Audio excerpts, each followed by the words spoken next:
All right, well, let's try this again and actually see if it'll work this time. I don't know what's going on because it was saying that I had sound. It was not saying that it was. Hey, Saul, can you hear me? I just had to end the other stream because people were in chat were saying that they couldn't hear me. But what was crazy about it is that it was saying that the volume was on and that the mic was on. It wasn't saying that, like, it wasn't showing the mic being off. It wasn't showing the mic as, it wasn't showing the mic as being off. And it wasn't showing the mic as not working or the sound not being on. Everything was on. What is happening?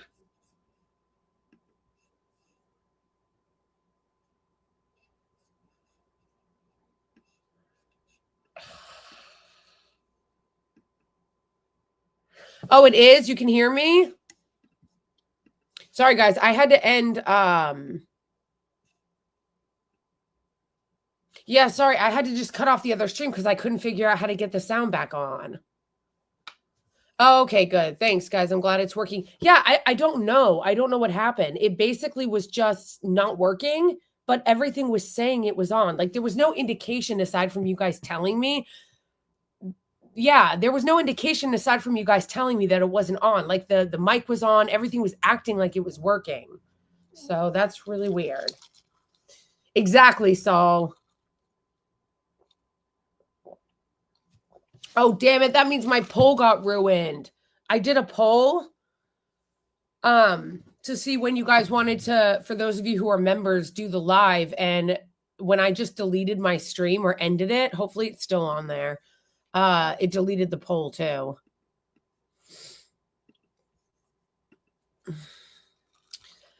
The holidays. Yes, this is going to be the last stream before Christmas, fam.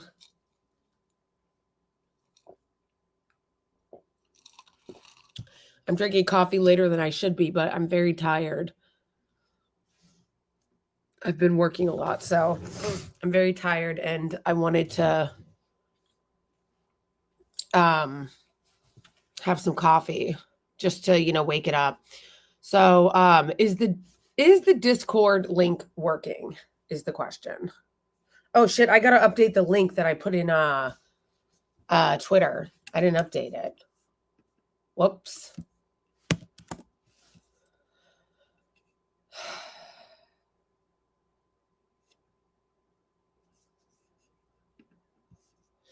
Yeah, you guys, the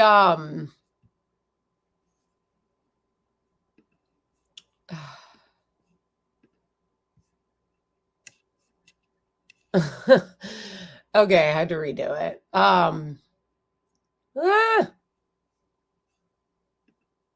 Okay. How is everybody? Oh, the link is working. Okay, good. God.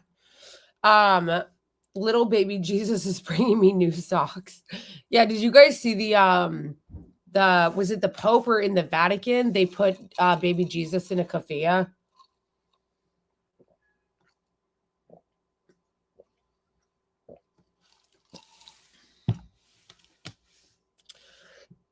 Anyway, how's everyone doing? Overworked, yeah. Hey, Benny. How's it going? Overworked is correct, Henry. Jesus was a commie, yo.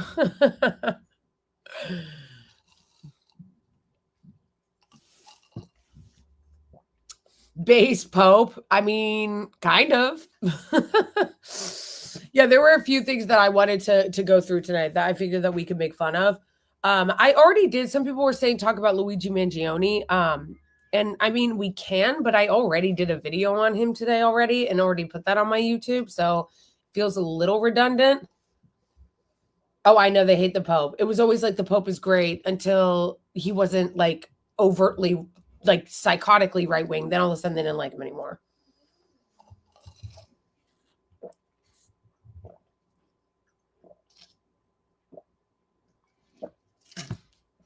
Anyway, point is,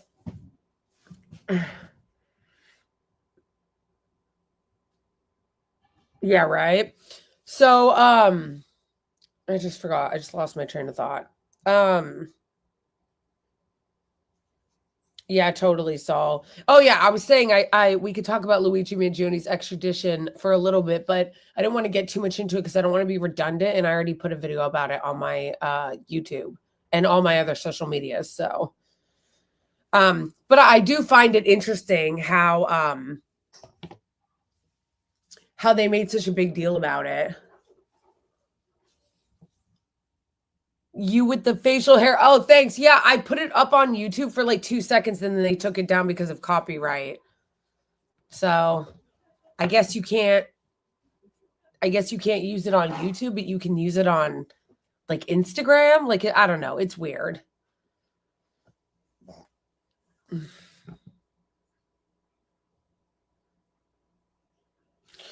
Anyway, I was thinking that what we could talk about was there are a couple things that I saw today that I thought were funny. First of all, I like how they're like Elon Musk's political play influencing Capitol Hill. No, this is called buying the government.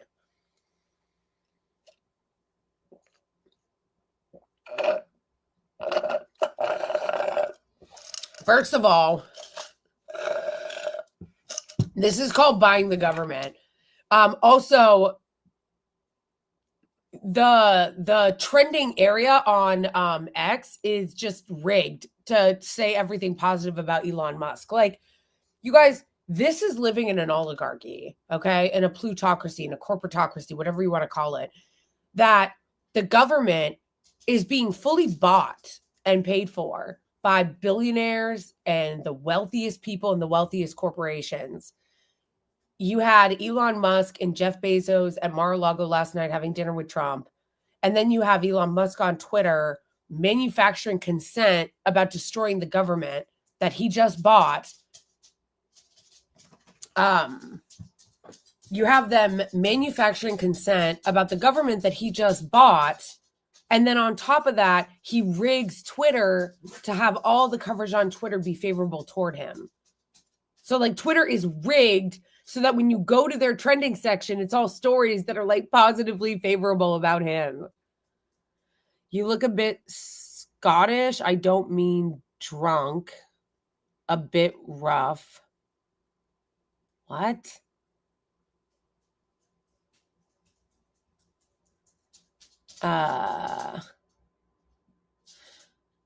Osman, that's what I'm talking about.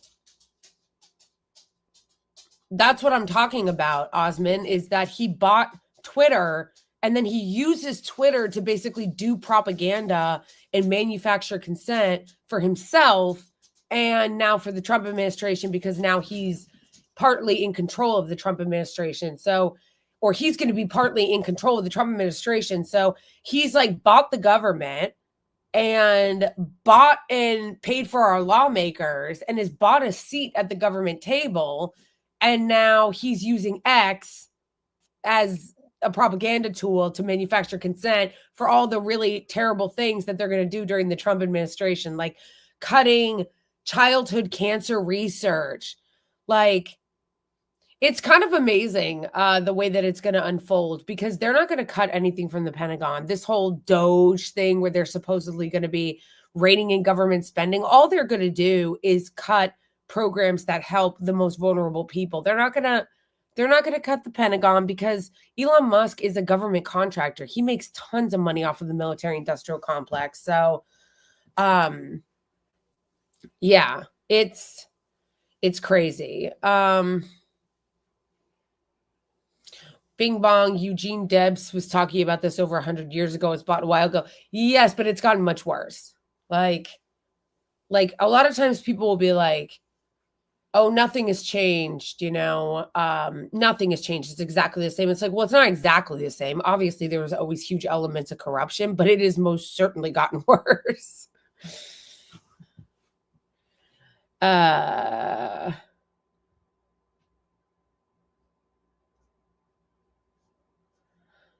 Oh, we have a billionaire bootlicker in chat, I see.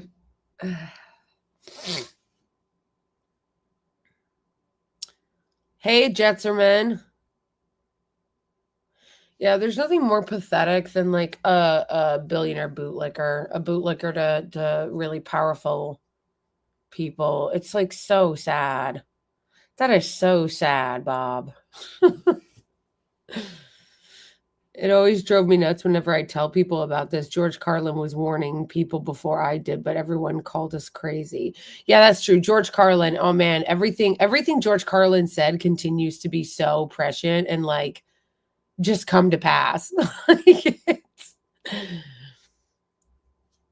Yeah, it is beta shit.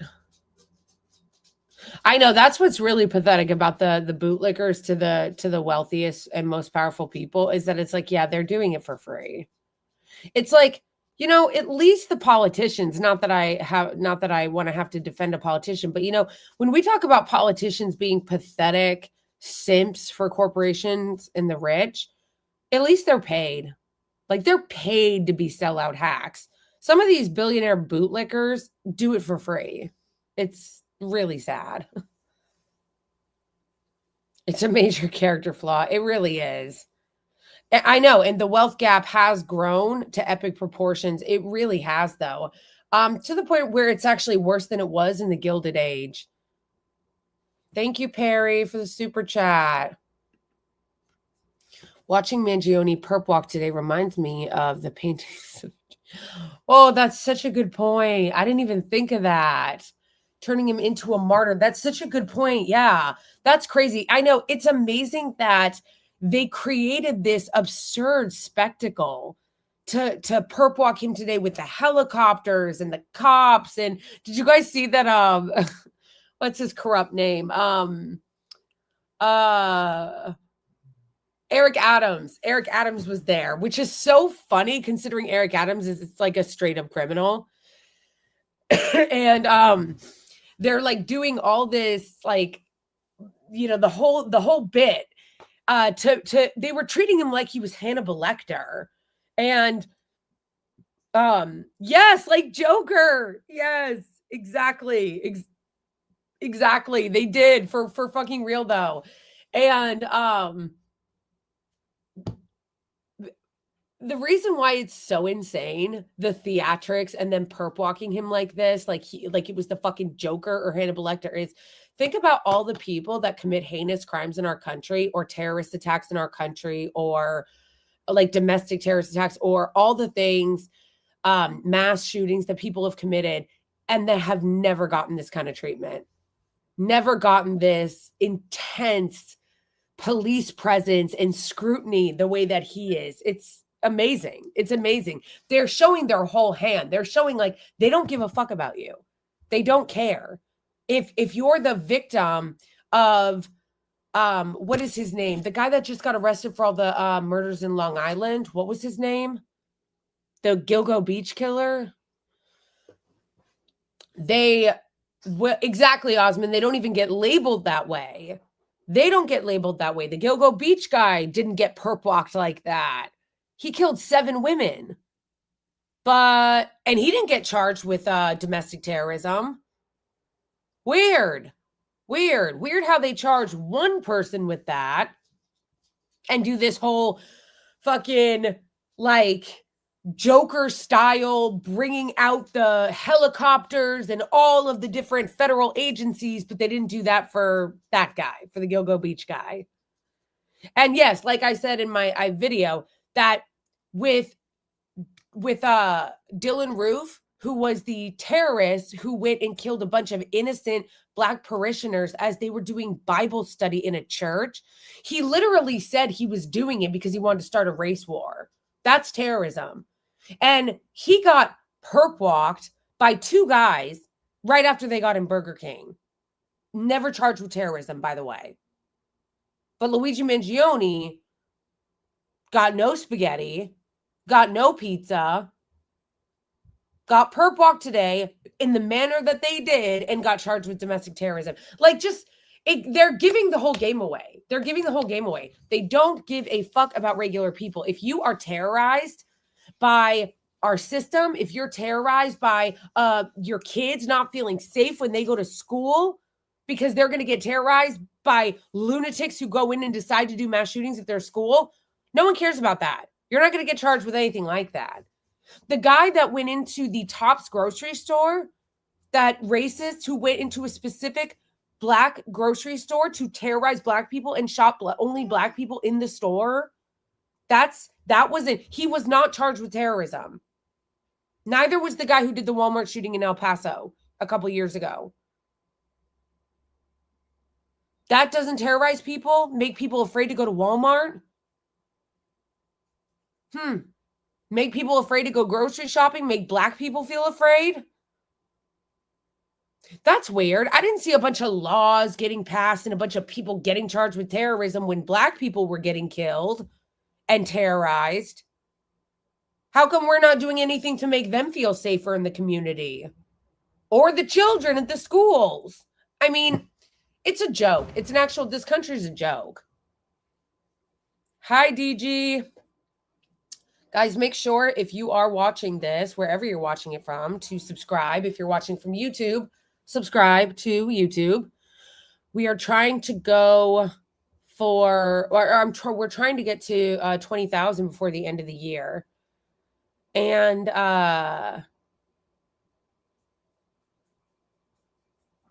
yeah. And subscribe to whatever you're watching it on.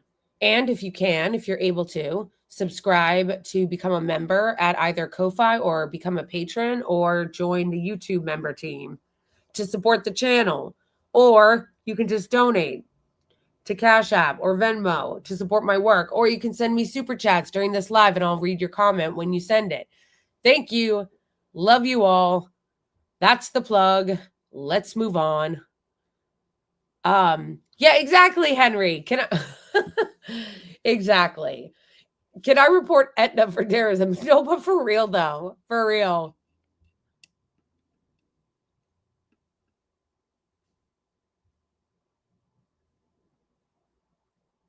Hey, Welsh. You know what, Welsh?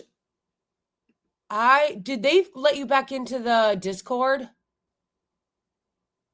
What happened with that? Because that was crazy.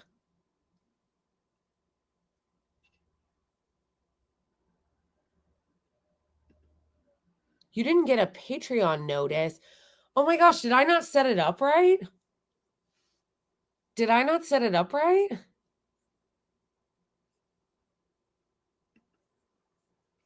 Bing bong, I'm disabled, so I'm not working, but I'm glad I found your channel. Yes, of course. If you're not able, then that is absolutely okay. We still want you here. I still want you here. Subscribing is wonderful. I appreciate that. I don't want you to feel like, bad or anything, or like you have to contribute. I say that so that people who are able to can if they want and they appreciate and they support my work. But it's okay if you can't.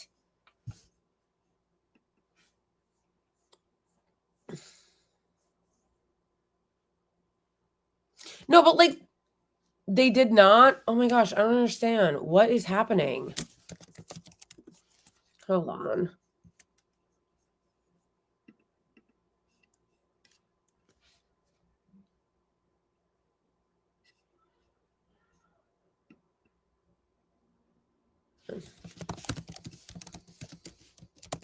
Is it Welsh Republic on Discord?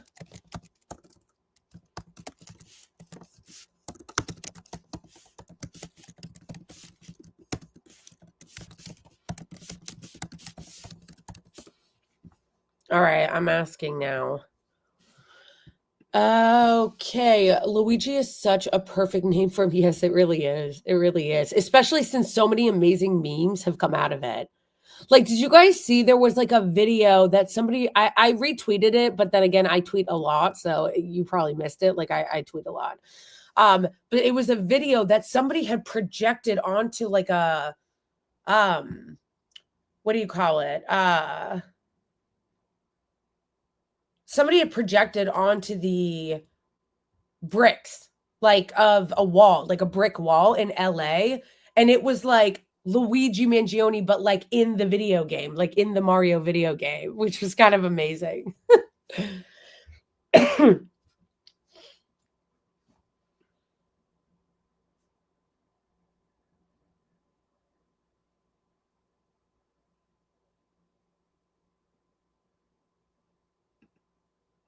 The meme. Yes. I'm not hitting up someone's Venmo as a YouTube simp. I don't mind the simp part. It's the YouTube part. Wait, I'm confused. What? That doesn't make sense. I'm confused. When the righteous prosper, the city rejoices. When the wicked perish, there are shouts of joy. Proverbs 11:10. The most powerful thing you have done is rejoice. Lies can't change the truth. Interesting. That was a joke for chat. Oh, okay. I was like kind of confused by it. Yes, but I want everybody to know, everyone, whether you are a member on Ko-Fi or a member on uh, Patreon or a member here on YouTube, I appreciate every single one of you. Because yeah, you guys,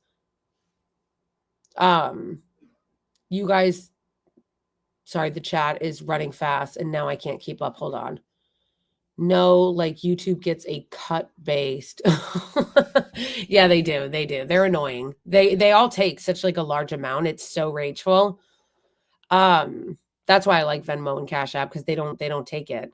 But you know, whatever. At least there's ways to do it because obviously you guys, as I said, whether it's Venmo or Cash App or whether it's YouTube or whether it's YouTube membership or super chats or PayPal or whatever, or Patreon, you guys help me be able to do this. Like you guys help me keep the lights on, as they say, keep the lights on in here, as they say, to help me continue to do this and give me the space to be able to make as much content as I do, since I make so much content. And, I'm trying to be better about live streaming twice a week. And I'm definitely going to get more on that schedule. My goal is to get on that schedule at the beginning of the year, this new year. That's one of my New Year. I think I told you guys this last time. One of my New Year's resolutions was to actually have a consistent live stream that was twice a week instead of just kind of like this all over the place haphazard live stream schedule. So yeah, you guys help enable me to do that and make it so that I can. So I love you all so much, regardless of how you support me, which brings me to the amazing J Denny, 1979able. Please make a Michael rap. I will. First of all, thank you, Denny, for the super chat. I appreciate it very much. Thank you so much. As I just said in my little spiel a minute ago, you guys helped me be able to do this work. So thank you so much. I will. I keep forgetting to do a Michael Rappaport video because he's such a loser that I forget about him. And because he blocked me, I never see his content anymore. So like a couple months ago, as you guys probably noticed, I made a lot of videos about him because I would see his content all the time. And then it would like remind me to make fun of him. But then, because I'm very like off the cuff, when I do stuff like that, like it's not really ever planned. So then he blocked me. And so because of that, I haven't really seen his content lately. So I keep forgetting to make another video. But thank you. You reminded me. I will make a Michael Rappaport video. I'll go on like my burner account and look for some videos. If there's any videos he's recently done, Denny, that are super cringe that you want me to see that maybe I can make fun of, put it in the Discord, in the general Discord. Like in the general section, of the Discord, put the video in there of Michael Rappaport if you want me to see anything specifically that's like super cringe I can make fun of.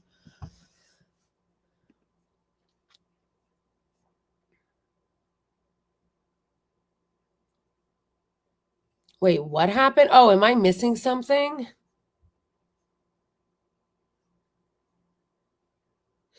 It's not just because he's Italian. Anti-Italian discrimination.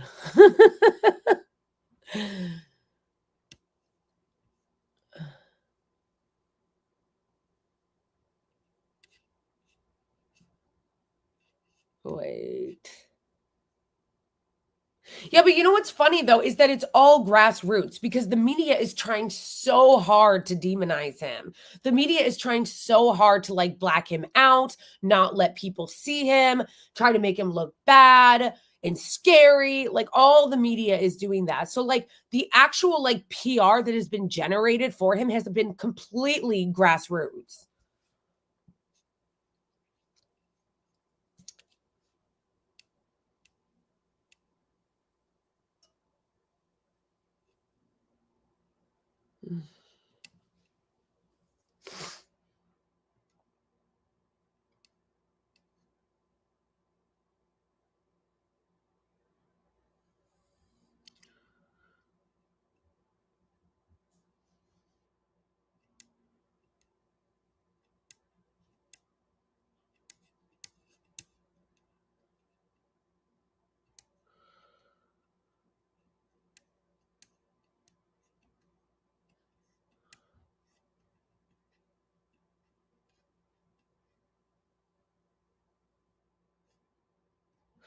The only way that where I'll disagree with you is when you guys say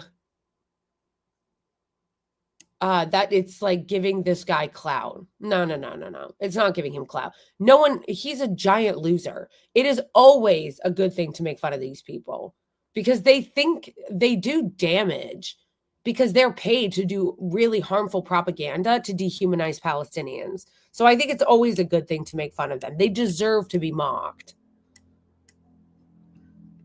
Thank you for the super chat, Rando. I love your content. Will Luigi bring change?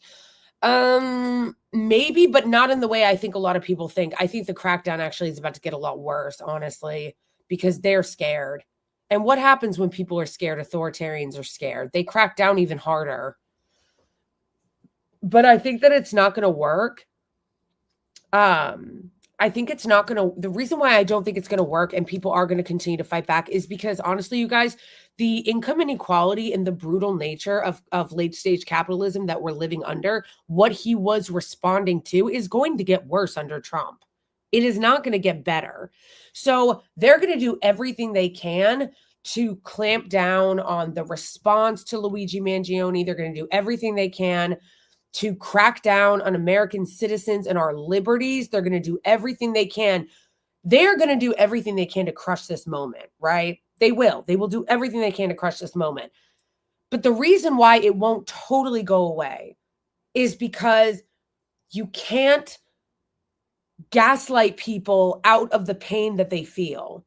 And people feel the pain from the healthcare system. So you're not going to gaslight them out of that. And the income inequality that people are living under, even though many people don't really understand, like quantitatively, how bad it is. Like most people, if you just ask them about the income inequality, could not tell you actually how bad it is. And they don't know that it's actually worse than it was in the Gilded Age. Like it's bad, but they feel it. Even if they couldn't like explain it, they feel it. And like I said, it is about to get worse. The takeover of the government by Elon Musk and Vivek Ramaswamy and other swamp creatures that are just parasites off the American taxpayer and are going to suck the government dry of all of its resources and loot the treasury even further. Our treasury has already been looted. They're going to loot it even further. And they're basically there to pick the bones off it. You know what I mean? Because Trump already looted the treasury with the tax cuts for the rich. Bush already looted the treasury with his tax cuts for the rich. Then there was a massive wealth transfer from the bottom to the top during COVID. And now there's going to be another tax cuts for the rich bill passed under Trump. And Vivek Ramaswamy, Elon Musk, and all the other billionaires that are coming in to buy the government, they're going to go through under the guise of cutting wasteful government spending, and they're going to gut everything you have left. They're going to be picking off the bones, what's left of the American government's taxpayer that we actually get back in services. And then they're going to continue to funnel money, our taxpayer money, into the military industrial complex. They will not cut the Pentagon, and into the pockets of the rich and corporations. And it's going to get so bad that people are going to, they're going to, people, I don't actually know what people are going to do, but they're going to get more enraged. I know that. They're going to feel it. It might take a minute for them to feel it, but they're going to feel it eventually.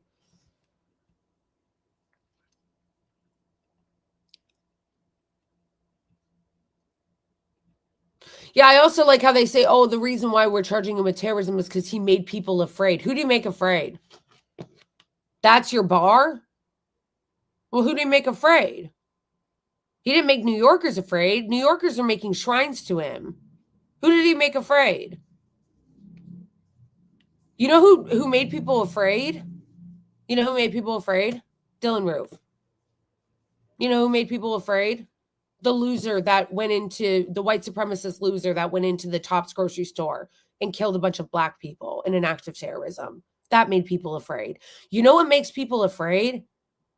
Going bankrupt because they can't afford health care. And they can't afford health care because people like Brian Williams or whatever the fuck his name was, Brian Thompson, makes money by denying their claims.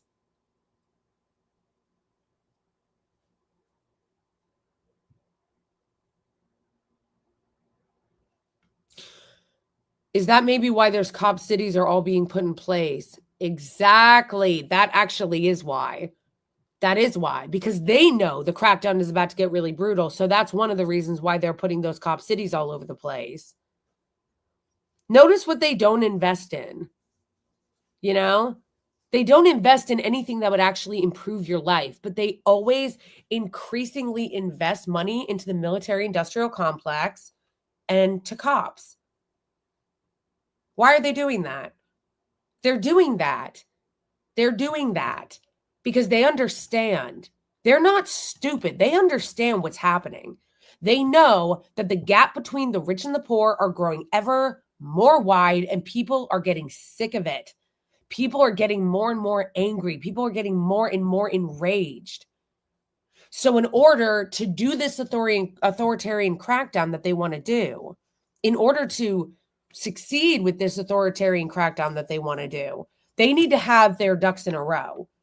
They need to have their ducks in a row. And by that, it's putting cop cities everywhere. It's putting cop cities all over the country. It's charging Luigi Mangione with terrorism to send a message to the poors. Try stepping out of line and see what happens to you.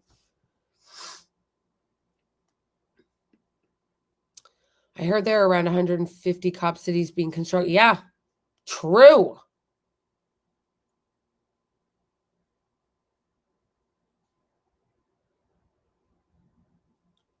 Have you watched The Rules for the Rulers? No, explains so much about oligarchy. No, but you know what though? Did you know that what's his name? Michael Moore is streaming Sicko on YouTube for free right now for people. So don't watch it now because you're here with me and we're streaming. But after my stream is over, you guys should all go and watch Michael Moore's Sicko if you haven't seen it. It's really worth watching. Whether you like Michael Moore or not, it's really worth watching.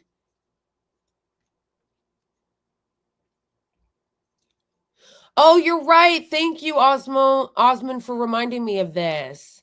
I forgot about that. If you're in the chat and you are on YouTube, please don't forget to hit the like and share button. I keep forgetting to do that. Thank you. They're going to have so much surveillance on us. I know they already do, but it is going to get worse. And that's the thing that sucks about it is that unfortunately, too many Americans, they don't care a lot as the rights are getting taken away until it's too late. You know what I mean? Like so much of what happens to us in our society, we don't care enough about until it's too late. Like the Patriot Act was a disaster at the time, but nobody really cared that it was passed until it was too late.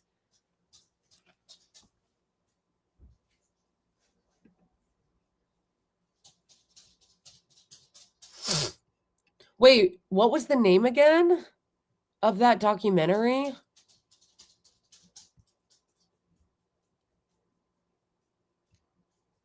Yeah, they gave CEOs their own hotline to call Lamau. That is so embarrassing. So embarrassing.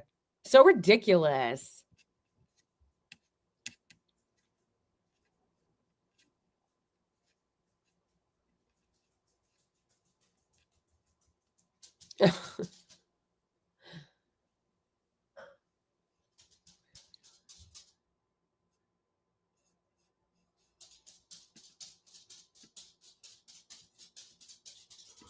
Wait a second.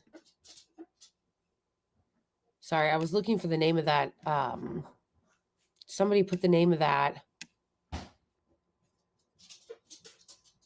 Seems like we are in the late 90s. No, because the late 90s were actually like probably one of the last normal times. Normal relative, but like, you know, it was pre 9/11. Exactly. Michael, that's such a good example of what I'm talking about when I say people don't notice how bad it is until it's too late. And Citizens United is a perfect example of that. When Citizens United happened at the Supreme Court, that was a huge earthquake of corruption that became legalized and really helped accelerate to the corruption and the bribery and the income inequality and the corruption of our government that we see today. But at the time that it was passed, it really wasn't made a big deal of. People really did not talk about it enough or make a big enough deal about it. And now we're living with the consequences of it 15 years later. I hear the unmistakable pitter patter of dachshund feet. True. True.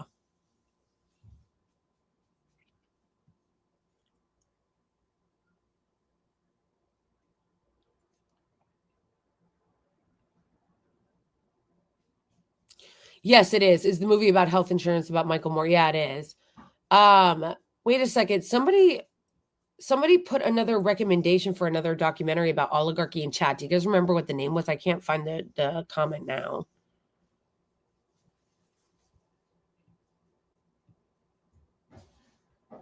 Does anybody remember what the person in chat said? It was called like Rulers or something. The Rules for Rulers. Thank you. Thank you. The Rules for Rulers. Okay. All right, I'll have to watch that later.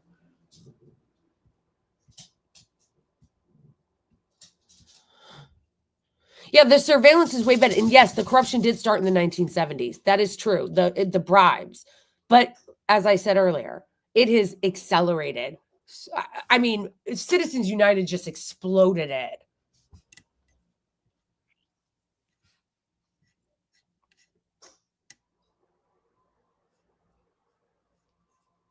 And then you see like losers like Ben Shapiro being like, well, actually, the reason why people are spending more money on healthcare, meh, is because they're a richer country. Richer countries spend more on healthcare, meh.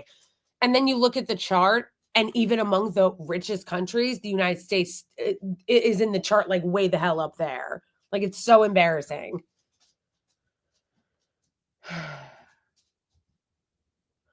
I'm Irish, so it's hard coming to terms with becoming an anti-Semite.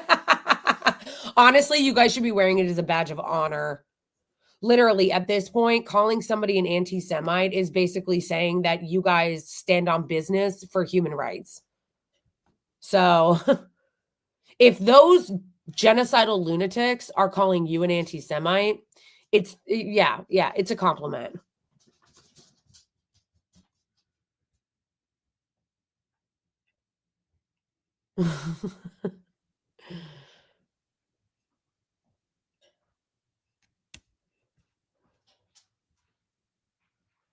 You know what you guys should do? Because you guys are putting a lot of really good documentary things in chat. We should have a documentary channel in the Discord where everybody can put good documentaries about this kind of shit.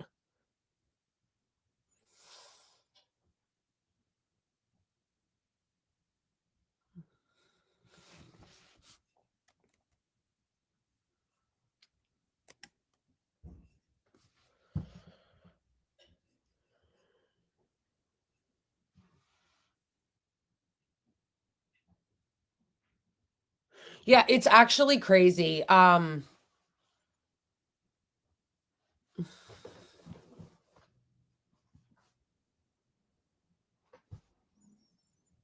Next time. Yeah, exactly. Thank you, Cole, for this super chat. Megyn Kelly gets backlash for defending from fan. Oh, from defending CEO from fan. Ooh, if I type that into Google, will it come up? Because that would be fun to watch, actually. Megyn.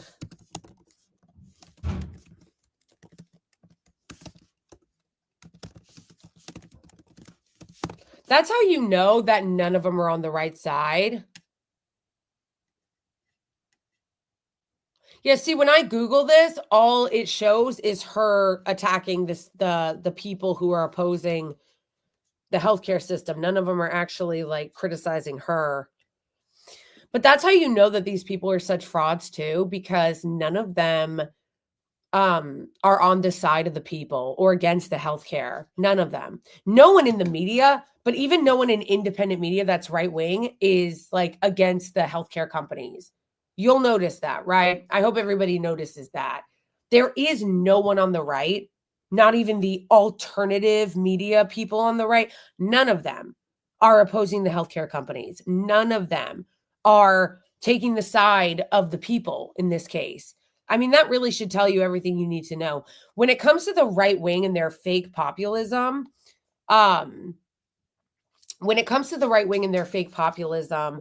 it's all, we're for the people, the left isn't for the people, we're for the people. But then when it actually comes to regular issues that affect regular people, especially when it comes to economic issues, anything having to do with economic issues, they never take the side of the people. Never. Not a single one of them took the side of the people in this health insurance thing. So let's not get that twisted.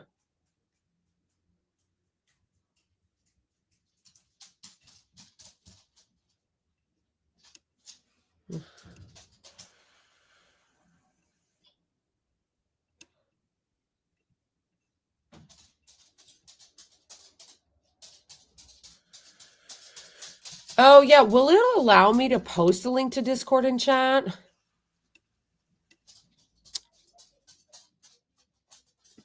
Let's see here.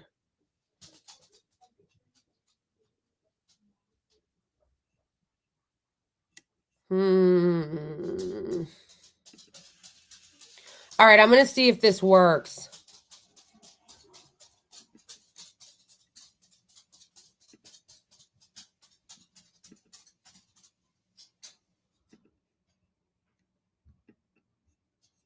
All right, you guys tell me if this works. I'm going to try to put the Discord link in chat.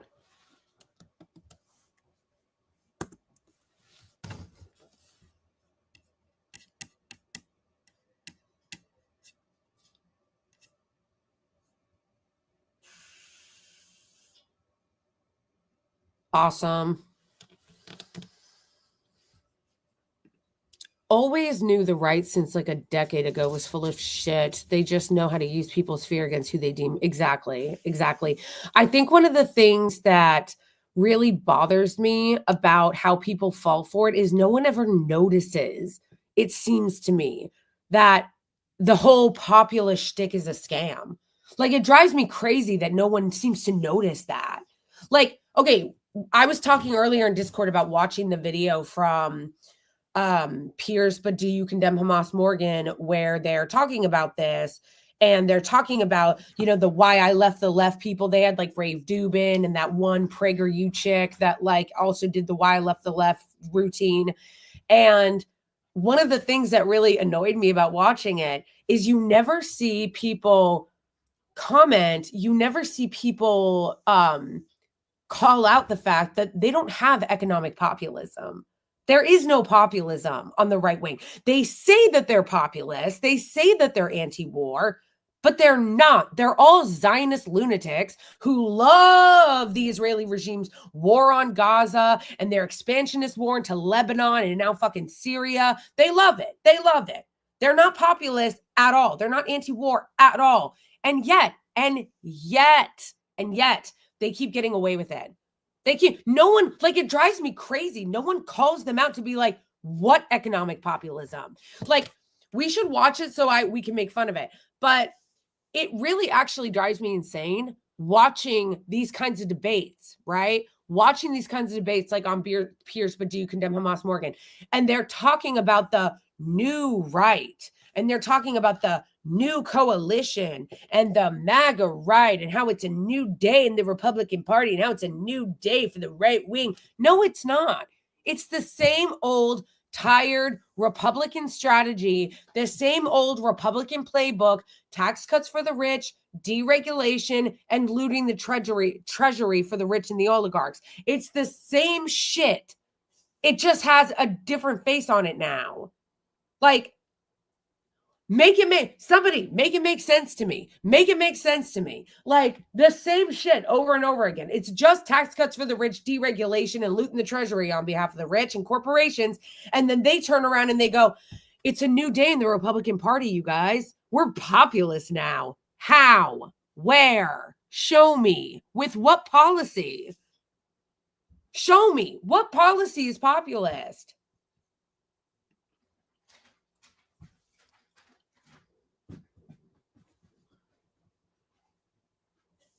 TYT saying we can work with MAGA is hilarious. I know. Like if there actually were people that you could work with, then maybe. But I'm actually not seeing that. And that's what's bothering me about this whole let's work with MAGA thing is that work with them with what? Where are they? Where you guys be? Because I haven't seen you.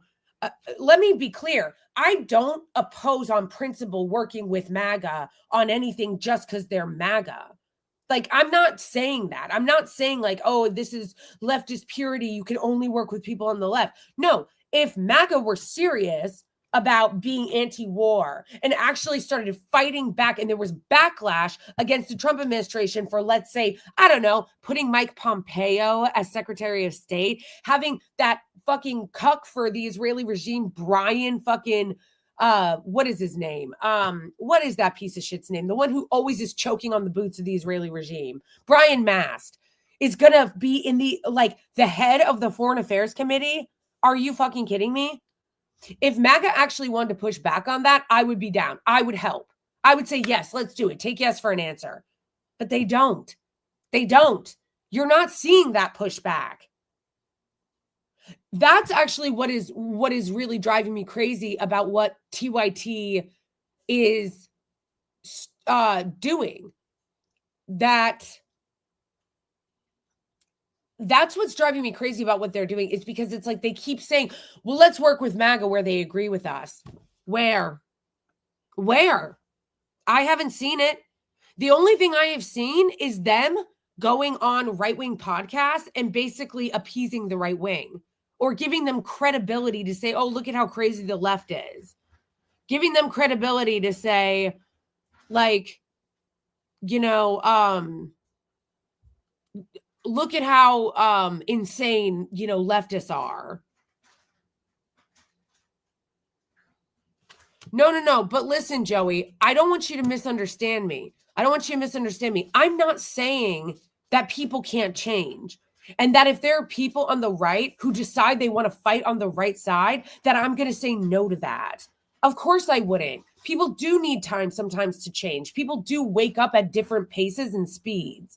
What is bothering me, and if they actually said, hey, I want to fight Zionism with you, or we want to fight the billionaires and the oligarchs that are taking our money and enriching these healthcare CEOs, then I'm for it. I'm for working together with them on those things. What I'm saying is bothering me specifically about what TYT is doing is they're not actually telling people that they need to be on the right side of those policies. Like, you're not seeing people say, okay, let's have a conversation about this specific policy that we agree on, whether it's money in politics, being anti-war, being against the pharmaceutical industry or the insurance industry, or stacking your cabinet in Trump's case as with a bunch of lunatic Zionists. What I'm saying is, I'm not seeing any of that. So why are they acting like it's there? And then instead of actually speaking truth to power to the people that they go on their shows, they're ceding to them.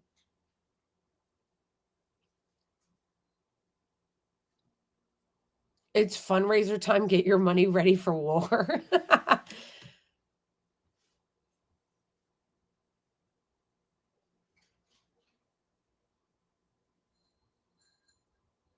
Yeah, I see what, Joey, I see what you're saying. I'm not saying, I feel like people are not either misunderstanding what I'm saying or I'm not explaining it correctly.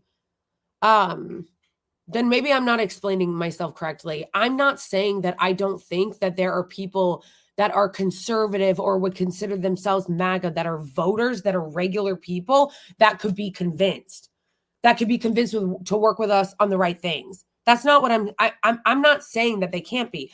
I agree that there are regular people, regular voters that can be convinced to work with us on the right things, like opposing Zionism or opposing the greedy health insurance companies. What I'm saying that is bothering me about what TYT is doing is that I feel like they are saying that, but they're not actually pressing or trying to put any pressure on these people that have platforms on the right that are actually really influential on the right to do the right thing. What I have seen, and maybe I've missed it, is them going on the shows of right wingers and basically ceding the arguments to them and ceding ground to them on things.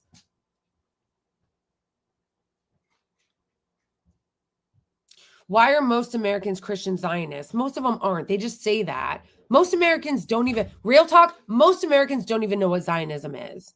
If you ask the average American, what does it mean to be a Zionist? They'd be like, what? Now, if you ask a lot of people why they support the Israeli regime, a lot of them have been propagandized by Christian churches who told them that they need to support the genocidal state of Israel because God talks about Israel in the Bible, but they're not talking about the same Israel.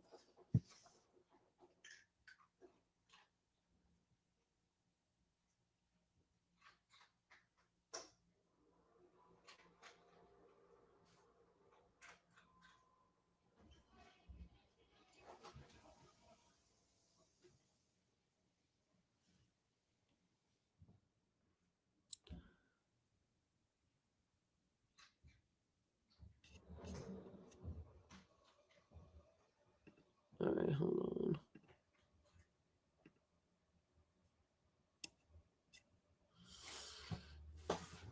I just banned someone because they said Pallywood.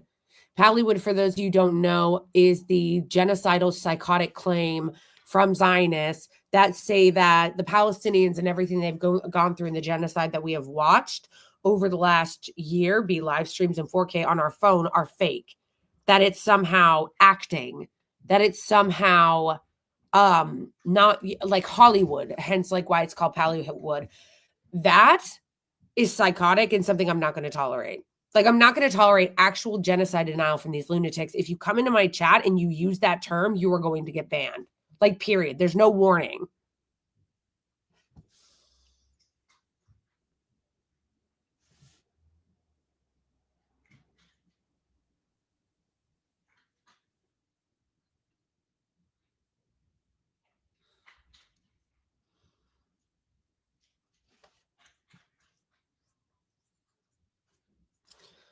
If you guys want to,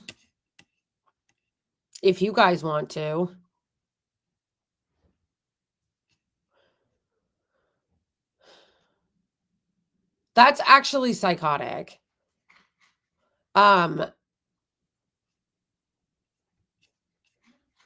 Wait. Thank you for the super chat, Mark Jacobs, like the designer. TYT saw that Shapiro got backlash from his fans, which never happened, and both sides agree that the healthcare system is broken. Also, the left doesn't want to talk. Yeah, I said that. I don't know if you guys saw, if anybody saw the thread that I sent on Twitter saying that Cenk absolutely should talk to people on the left, like that he doesn't want to talk to. Like, you can't say that you're willing to talk to anybody and then not talk to anybody. Like, he's like, well, they're bad faith. Oh, okay. So Glenn Beck is good faith. Like, please, come on. You can't say like, we're willing to debate ideas and have this argument and hash it out, and then you won't talk to people on the left. Guys, like, absolutely. He absolutely should. I don't care if they don't personally like Silly and Billy, like the Vanguard boys. They should talk to them. Have a debate. I don't care if they don't like Lance from the Serfs. Like, have a debate. They don't like Vosh. Then have a debate. Like, you can't say that you are open to debating ideas and that you want to have this conversation and you don't want everything to be so black and white and so left versus right and this camp and that camp and all of that shit. You can't say all that and then be like, okay, except for the left. Okay, we'll talk to the right wing and we'll talk to Tim Pool and we'll talk to all the right wingers, but we won't talk to the leftists. Come on. You either hold that view about like opening up dialogue more or you don't.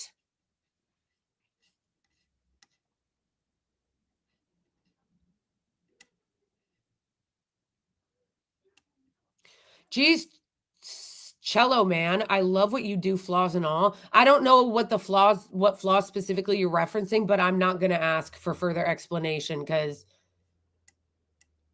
I already will sometimes feel discouraged by how much by how much time and effort I put into this. So I don't know if I can hear it right now. You can only have an honest debate with honest people. That may be true, Joey, but you were just saying like that we shouldn't just shut out people and like not talk to them. And you can't have it both ways of saying like, I'm going to talk to these people and then not talk to these people, especially since you could argue that a lot of the people that they're talking to are super bad faith.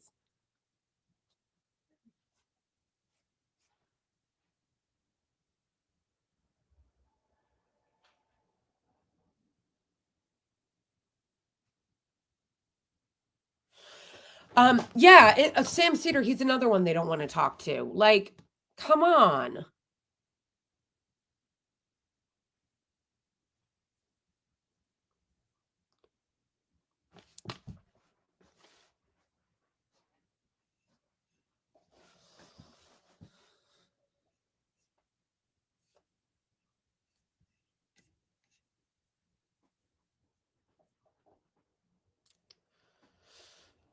Right, you can still learn from it whether the person is good faith or not. Like, you are not going to convince me that Glenn Beck is saying anything in good faith. Glenn Beck is a hack. He's always been a hack, and he will change on a dime whenever he thinks it'll suit him financially. The only position I think Glenn Beck actually really holds that's sincere is he's a lunatic Zionist. Absolute lunatic Zionist. That's it.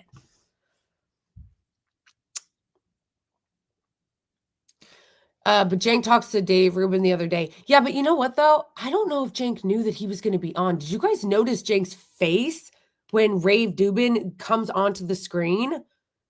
He looked shocked.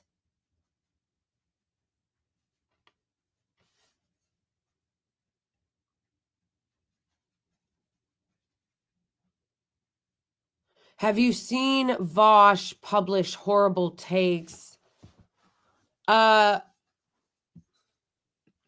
Wait, have you seen Vosh horrible takes in his talk with Lonerbox on Palestine? The dude said that if Hamas wins in Gaza, that would be bad because they won't look like perfect victims. Well, yeah, that's a really bad take, but generally I do think that Vosh has a good ideology. That's what I'm saying. You don't have to, I'm not saying like you shouldn't throw everyone away because they have one bad take or they even have a few bad takes or some you don't like. Like, you should be trying to persuade people more. I do think that's a problem on the left, that the left doesn't spend enough time trying to persuade people, that they do just say, oh, I don't like, this person's take on whatever, so canceled. Or I'm not going to talk to them. What I'm criticizing TYT for is that they say that they oppose that kind of puritanism that the left engages in, and they do, we do. The left does engage in puritanical behavior, but you can't sit there and say, I hate that the left does that. P.S. I'm going to do that and refuse to talk to Vosh and Lance and Silly and Billy and everybody else that we don't like. Sam Cedar. Like, you're literally doing the same thing you're criticizing them for doing.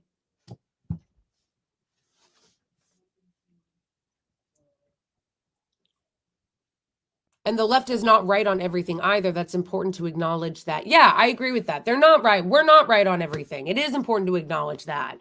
That's the point of being able to talk to people. But like I said, when I'm not saying that a person who may be right-leaning's mind couldn't be changed and they couldn't start fighting for the right things when it comes to things like healthcare and everything, actually. Healthcare, opposing Zionism, opposing all those things. Absolutely, I think that they can be changed. But you have to be careful about how you're going about that. And if you're choosing to try to convince people on the right to come to your side, you don't do that by going on their show and ceding every argument to them. Like, you don't do it by going on a right-winger show and being like, you know what, you were actually kind of right about everything. And you don't do it by ceding ground to actual frauds like the incoming Trump administration. Like, if you're trying to convince a MAGA person to if you're trying to convince a MAGA person to try to come to your side when it comes to opposing Zionism or the healthcare industry, you don't do so by giving all this ground to the incoming Trump administration and go, it's actually based that you guys are going to loot the treasury. Elon Musk Doge, or whatever the fuck it's called, going in there to steal grandma's social security check and cut cancer research for children is actually kind of based, you know? Like, you guys are kind of right about everything. I'm not saying they literally said that, but like, that's like the vibe. Oh my gosh, you guys, we can't. I don't like everything that Vosh says, but I do like a lot of what Vosh says. And I do feel like we are overusing the word grifter. Like, yes, it's something that should be called out when people are doing it. Yes, absolutely, they're grifters, but I feel like grifter is now becoming a word that is getting ruined because it's becoming everyone I don't like. Everyone I don't like is a grifter. It's like, no, guys, grifters are people like Rave Dubin who don't have any ideological worldview except to make money. And they will change their ideological worldview to make money wherever they feel it is profitable for them at that time. And also, I tend not to think that people who are on the left are doing it for grifting reasons because the money is not on the left. If somebody really does just want to make a lot of money in media, you go to the right. That's where the money is. There is no money in being on the left. Like, not big money is what I'm talking about. Like, you're not going to get tons of sponsorships and investments and dark billionaire money like the right does on the left. So if you want to go into media of any type and you want to make a lot of money, you go into right-wing media. You don't go into left-wing media.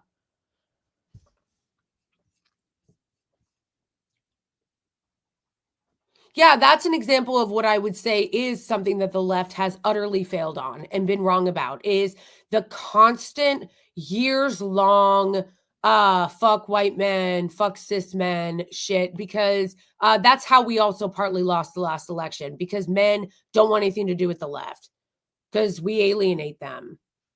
And it's not even just white men anymore. It started out as white men, but that kind of like hatred and demonization and what do you call it, isolation or alienation ends up spreading. So it started out as being white men, but then you started seeing them do it to black men, and then you started seeing them do it to Latino men, and then after they lost, instead of actually reflecting on that and doing any kind of self-reflection, they were like, oh, it's because black men and Latino men are sexist. Learning nothing. So yes, that is an example. Thank you for the super chat, Mark. I appreciate you. I'll say this, at least the right-wing YouTubers invite left people on to discuss. I never see left YouTubers invite right-wing people to discuss. I feel like, I don't know if that's true, because you see right-wingers say they'll invite people from the left on, but then often they won't. Like, they'll be like, oh, we always invite the left on. Like, remember how, like, Tim Pool for years kept saying, oh, I'll invite anybody from the left on, but then, like, you wouldn't? Wait, hold on, you guys. I gotta pee, sorry.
What'd I miss? Sorry, guys.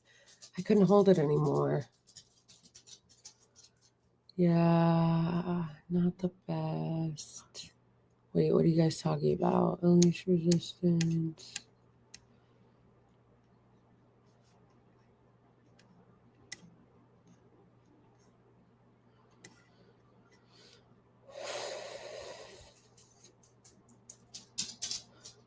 Wait, who are you referring to here? He's a standalone streamer, lol. He definitely hasn't sold out, at least not yet. Anyway, time will tell. Are you guys talking about Vosh or Hassan?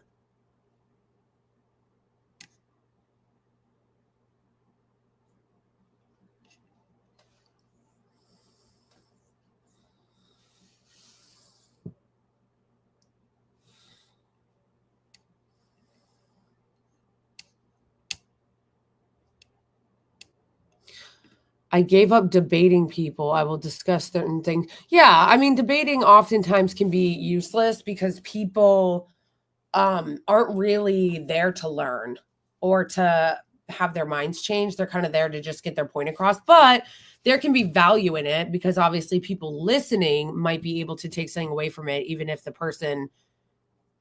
people debating are not going in to aren't going in with an open mind. You don't necessarily need that if people, who are just listening are listening to the arguments.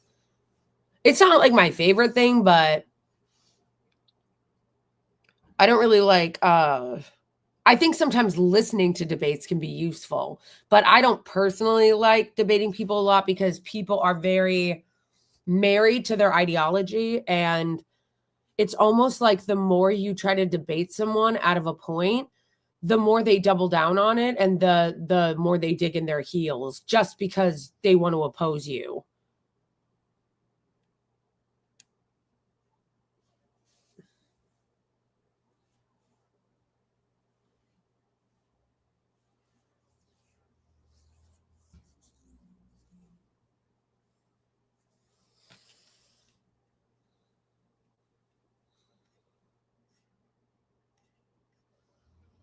Yeah.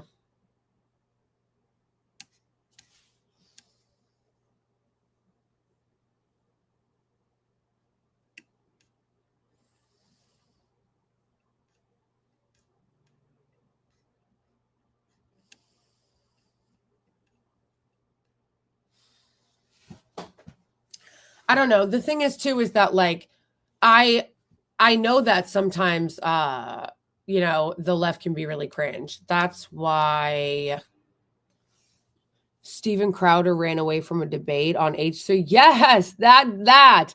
Yes. Steven Crowder, he's a perfect example of one of those right-wingers that would be like, "I'll debate anybody. Bring him on, change my mind. Bring him on, I'll debate anybody." But then when Sam Cedar wanted to debate him, he ran away like a little bitch. Ben Shapiro and Steven Crowder only like to debate college kids. They don't want to debate anybody else.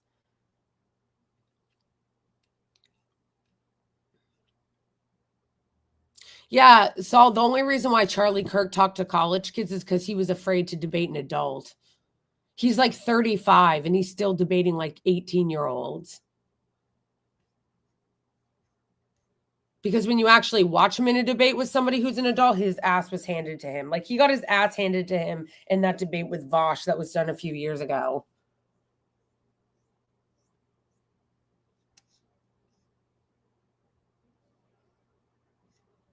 Mehdi Hassan has right-wingers on all the time. Yeah, he does. And also Mehdi Hassan is very good at debating.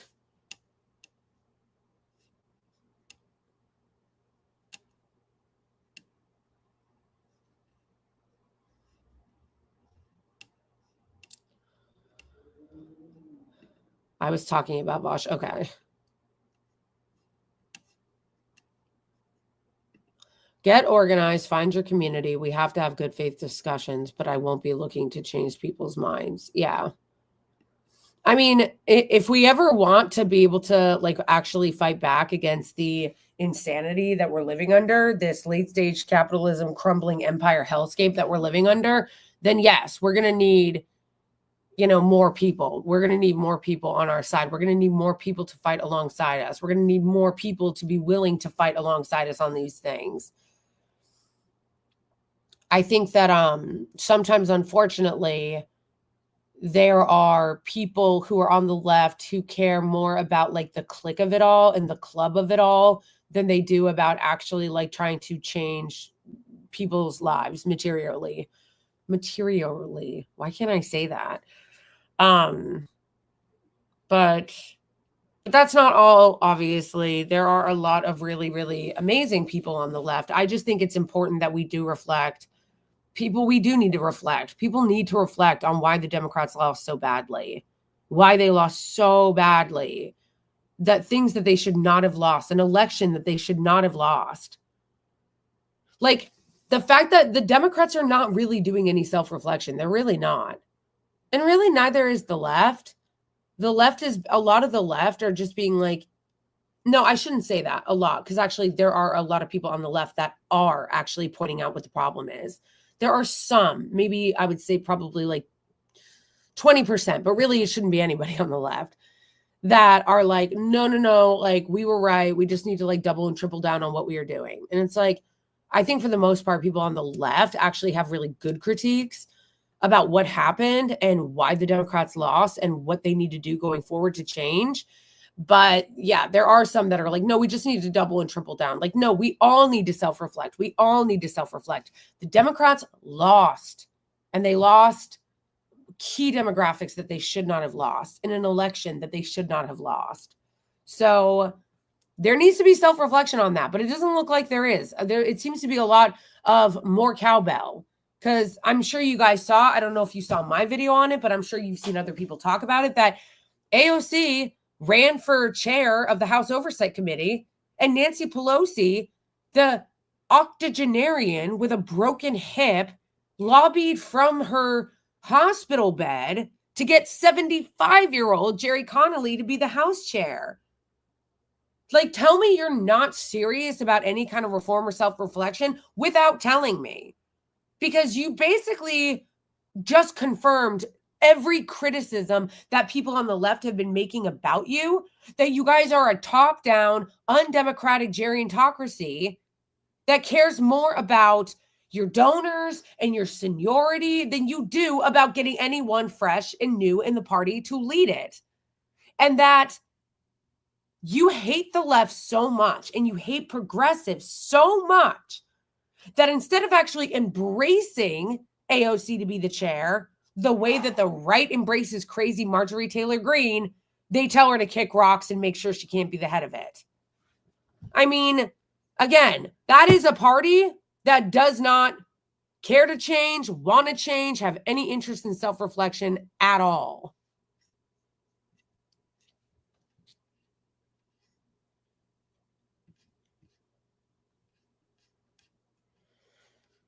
How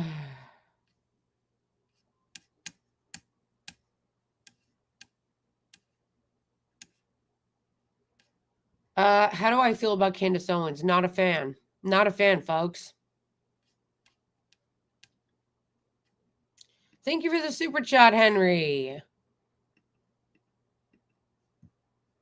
Where is it? I'm trying to get to it. There we go. Thank you, Henry, for the super chat.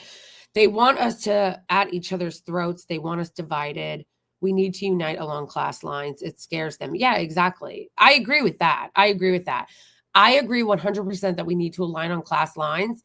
But that means that when people are talking to right-wingers, I'm talking specifically in the media, okay? I'm not talking about just some random conservative guy who lives in Iowa and works at Verizon. I'm not talking about that. I'm talking about when you are dealing with conservatives in media who have platforms, who have big fan bases, who have podcasts, you need to challenge them on their fake populism. Because how are you supposed to get right-wing viewers to understand how we need to come together and fight against the elites and the oligarchy when the right wing is always trying, in media, is trying to always divert your attention somewhere else? You see what I mean? Like, how are they supposed to, if you're just a conservative viewer who's not really that political and you're listening to Tim Pool or Candace Owens or one of these other right-wingers that pretend to be populist, Tucker Carlson, if you're listening to them and you keep hearing, yes, we agree on being anti-war. Yes, we agree on cutting the Pentagon. Yes, we agree on taking on the ruling class. But you never point out who that is. You never ask those people, hey, if you're really a populist like me, why don't you support cutting the Pentagon? Why don't you support nationalizing healthcare? Why don't you support cracking down on tax cheats? Why don't you support Medicare for all? Why don't you support taxing billionaires out of existence? Why don't you support these things, right? Why do you support Zionism? Why do you support our tax dollars going to the genocidal Israeli regime to commit atrocities against the people of Palestine? You're anti-war when it comes to Ukraine, but you're not when it comes to Palestine. That's what I mean. I hope that makes sense, guys. I hope that makes sense. So do I think that we need to come together and fight the ruling class and get over this left versus right label a lot of the times? Absolutely. But in order to do that, you need to do so in a dignified way that doesn't throw people under the bus, which we can do. We can come together on around class lines to fight for the working class and against the bourgeoisie without demonizing trans people or throwing other marginalized communities under the bus. And if you're going to do that, to come together as a working class bloc to fight against the ruling class, you need to show people who the enemy is. You need to point people to the actual real enemy so that you're not misdirecting an otherwise maybe well-meaning conservative, because that's what the right-wingers in the media do. That's what the politicians do. That's what people like Candace Owens and Tim Pool do. That's what people like Matt Gaetz and all the supposed right-wing populist lawmakers do. They will tell you that they're anti-war and that they want to take on the elites, but you'll notice they're always super vague. They're always vague. Tucker Carlson loves to talk about the elites. But then when you actually want to get specific and say, yes, and by that we mean we need to take on the greed of the billionaire class and the corporations and the military industrial complex, they're nowhere to be found because they love that system. That's what we have to do. Does that make sense? So I agree with you, Henry, that we need to get over this. But in order to actually come together and fight, we need to know exactly who the enemy is. And we can't be letting right-wing influencers, media personalities, podcasters, news anchors, or politicians get away with misdirecting people's righteous rage in the wrong place. And that's exactly what Candace Owens did. People have righteous rage about United Healthcare and what happened. And instead of directing people's righteous rage toward the people it deserves to be pointed at, she just made up a conspiracy theory and started talking about all this shit that had nothing to do with it.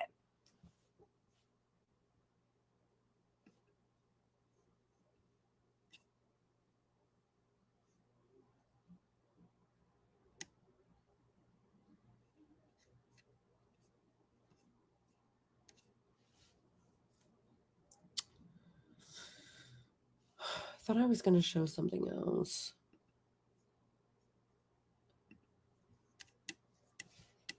I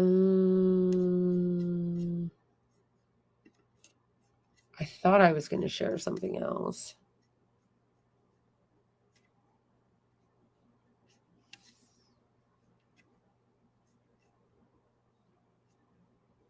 See, all right. Can you guys tell me if anything I just said made any sense?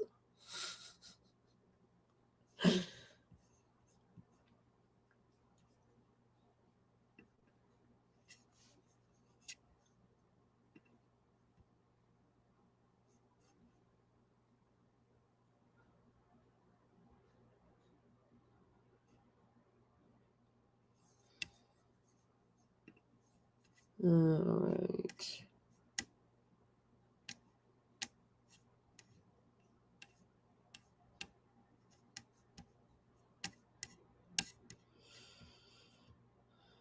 People need to be looking out for each other too, because shit is about to get a lot worse.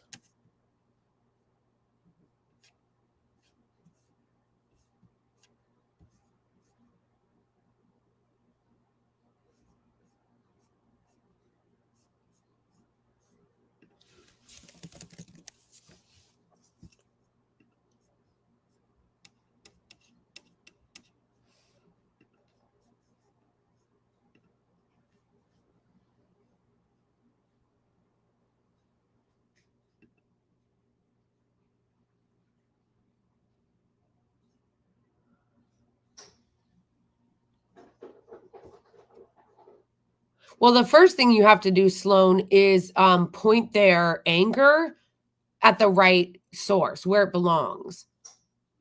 Okay, good. Thank you for telling me it makes sense. Yeah,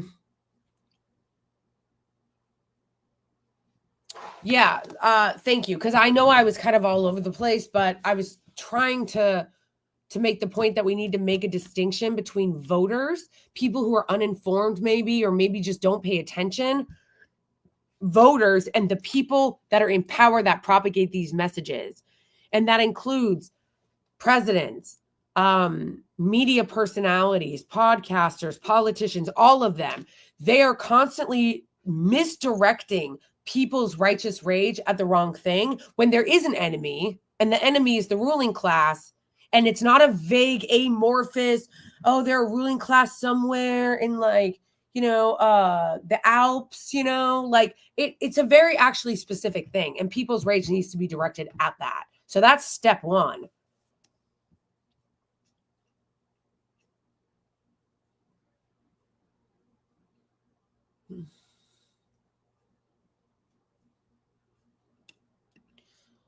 Missed my super chat. Lol, that's okay. Later. Take care. Wait, what do you mean I missed it? Thank you, Mark, for the super chat. But what did I miss?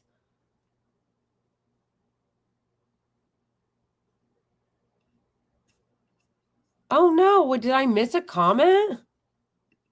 I thought I read them all.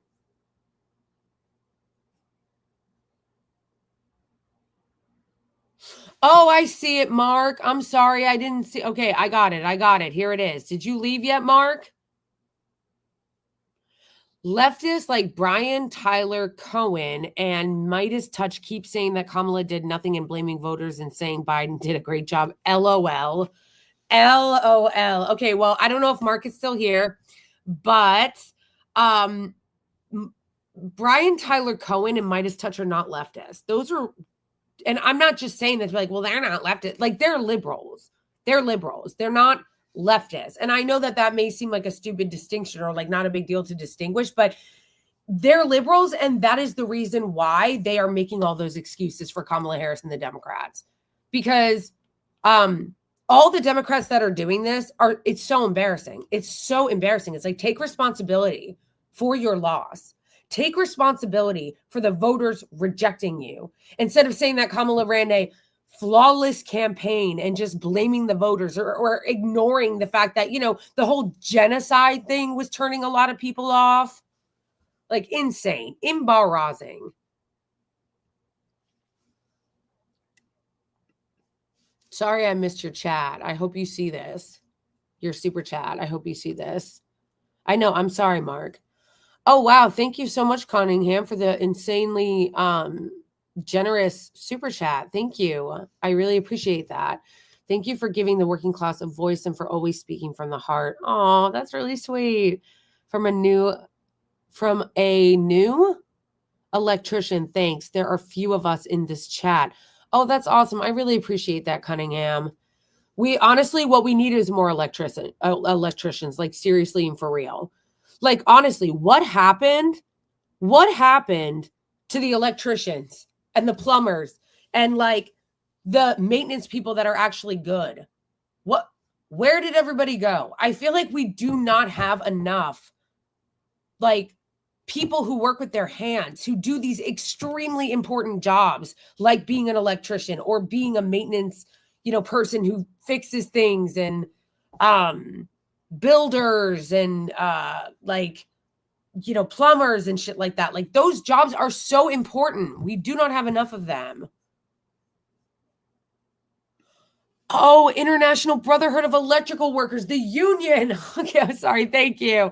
I don't know why. I think it was because it was lowercase. I didn't put it together. But thank you again for the super chat. And yes, I will. I appreciate your kind words too in the super chat. That was a very, very nice thing to say, and I appreciate that. That it means something to someone, because I think that it's really important that we all, realize that we are the people that are creating all this wealth for these ghouls to exploit us. They can't do anything without us, without regular people. You telling me any of these idiots would know how to do any type of electrician work? Get out of here.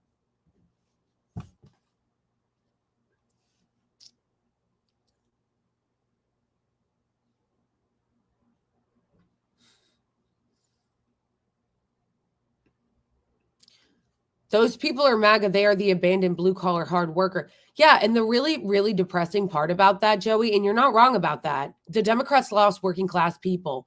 But what's so depressing about that fact is that the Republicans fucking hate the working class. They're not going to do shit for the working class. They're not going to do shit for the blue-collar worker. But that's how insane and pathetic and loser, corrupt sellouts the Democrats are, that now the working class really has nowhere to go. There is no party that represents the working class. It used to be the Democrats. The Democrats were the party of FDR, the working class, the regular person. And the Republicans were the party of the rich and corporations. Now, the only thing that's changed is they didn't switch and Republicans are now the party of workers and Democrats are now the party of the elites. No, they did not switch. They all moved over. The Republicans continue to be the party of the elites and the country clubs and the wealthy 1% and the corporations and big business.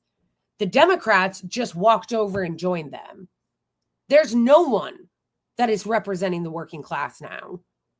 So it wasn't a switch, it was an abandonment. And everybody working class was just left alone for nothing, like to fend for ourselves. They are not going to do anything for working class people. They never have. Trump didn't do it in his first term. He's not going to do it in his second.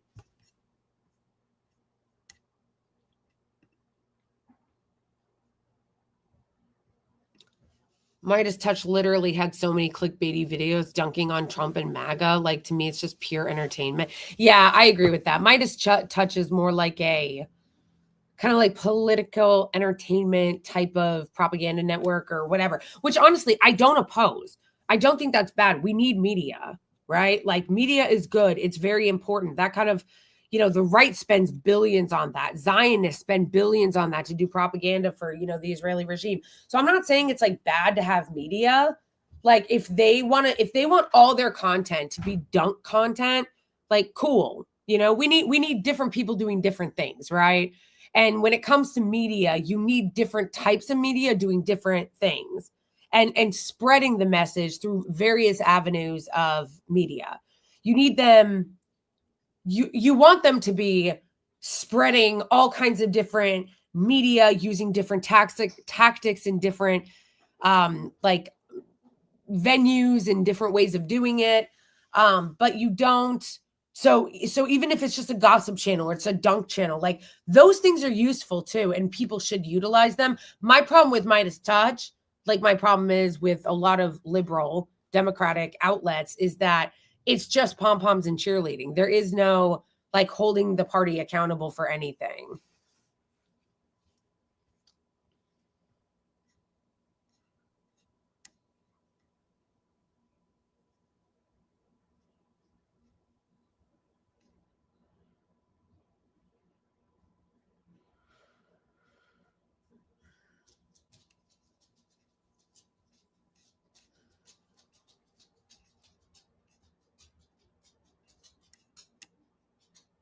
I have no quarrels with Midas Touch.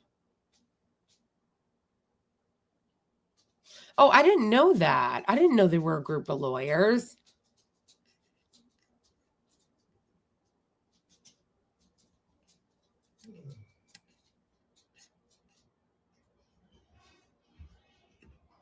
Midas Touch is a lawyer network, not a political network. Yeah, but I mean, they're kind of lib, which is fine. Again, I think that it's totally fine to have that. But you got to be good at it. You got to be smart, and you also don't like you can't be like an obvious hack if you're trying to like, you know, you can't be doing things like Kamala said, did nothing wrong and ran a flawless campaign.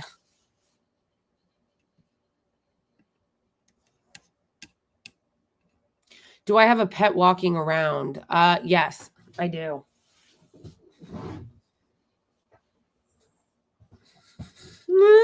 Say hi. This is Melvin. Say hi. Yep, this is Melvin. He's getting ready for Christmas, you know. Getting ready for Christmas. Why is he growling at me? My gosh, Melvin. What's wrong here? He just started growling at me. I don't know why. He's growling, and you know what's really weird? He's growling at me, but he's wagging his tail and trying to jump back up on my lap. I don't understand this. Like, he's growling at me while simultaneously trying to jump back on my lap and wagging his tail. Like, what is going on? What is going on? Oh. This is my other dog who doesn't growl at me anymore. He bit me one time, but that was a long time ago. And this is Shorty. Shorty. Are you ready for Christmas, Shaggin? They're getting ready for Christmas, Shaggin.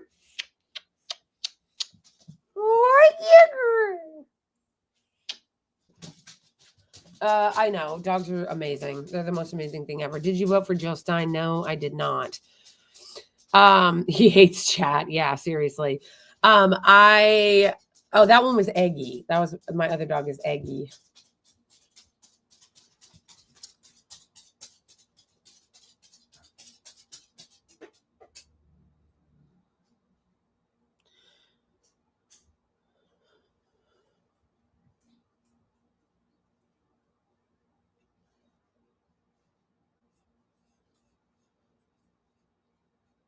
Hi, sister. I appreciate your support of Palestine. Thank you.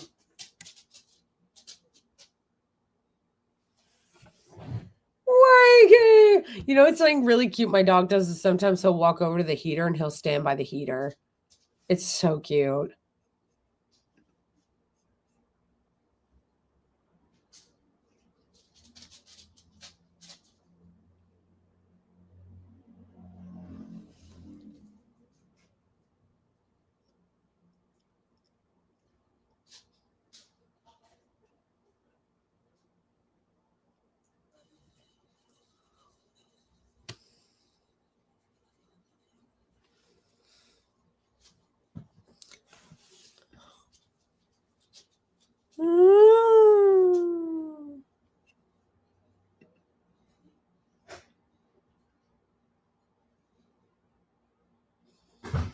I love dogs. Oh, that's so great to hear, Bing Bong.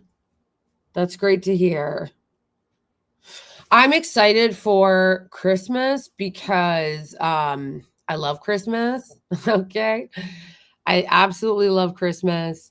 And we always dress our dogs up in like Santa hats and stuff. It's really fun. It's really fun.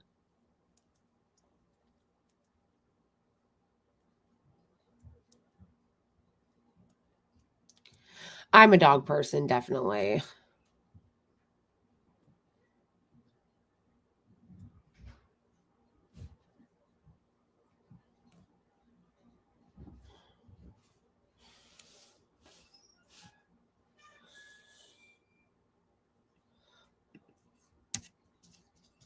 Okay, wait.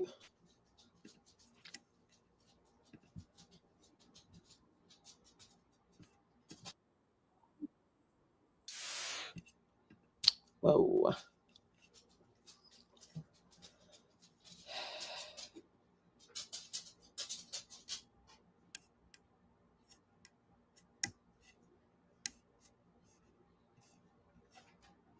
I don't know, guys. I feel like maybe I should get this on a shirt. May I ask who you're voted for? Yeah, I voted for Claudia de la Cruz. I feel like I should get this on a shirt. Hey, Project Son.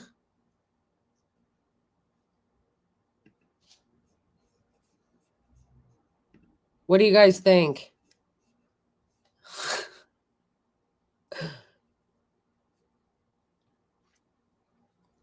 Henry, I used to also have a dog named Ginger.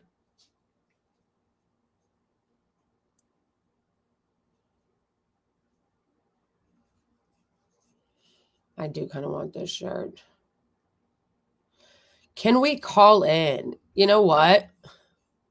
I should have that. What do you guys think of that? What do you guys think of that? Calling in, having a call-in option. Like how like the majority report has a call-in option.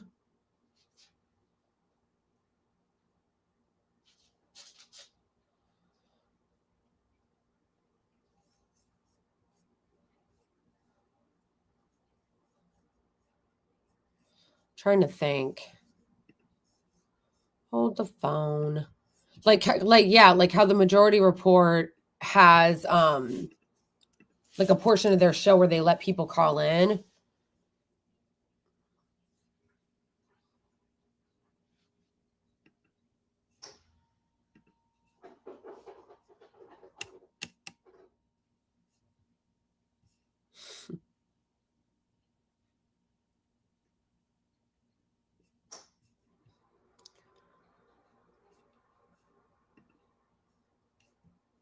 Wait a second.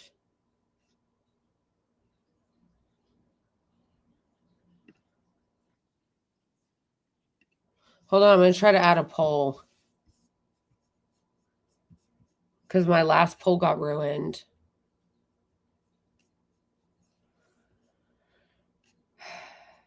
Wait, how do I...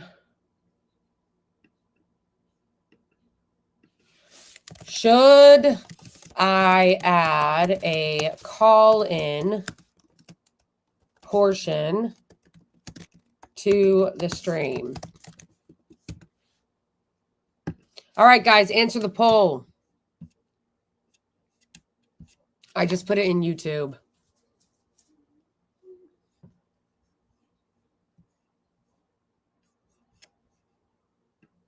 Oh my gosh, we didn't even get to the Pierce, but do you condemn Hamas, Morgan?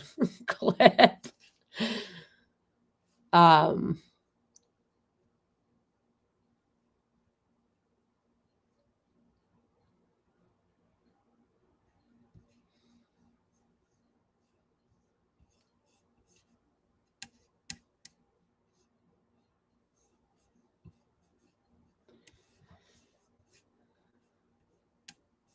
Why not?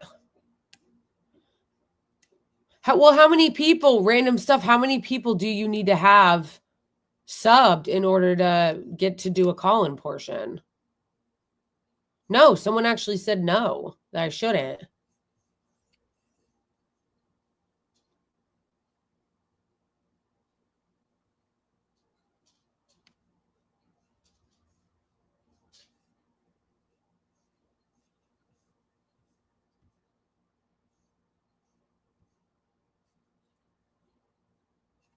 Wait, what are you guys talking about? $5,000. $5,000 of what? Thank you, Project Sun, for the super chat. I appreciate that. All right, maybe I will. There was one person that says that I shouldn't because Matt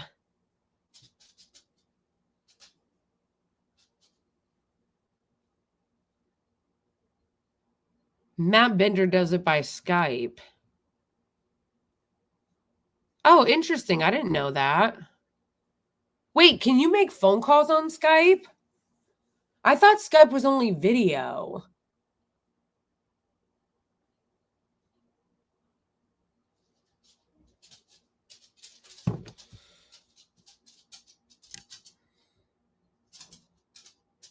Yeah, most people are saying yes. I think that there was a couple people, like 2 people that were like, you don't have a big enough audience to do that.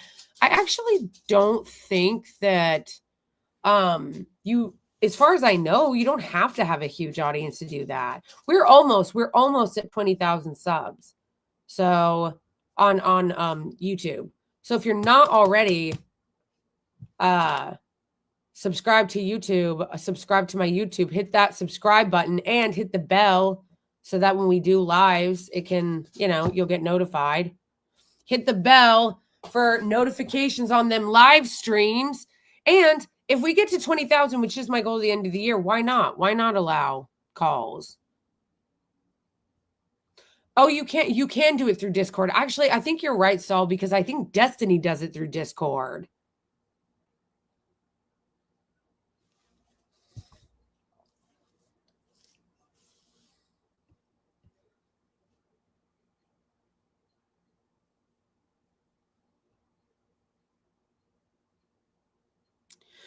Yeah, I think you're right about Discord. I think you can take incoming calls.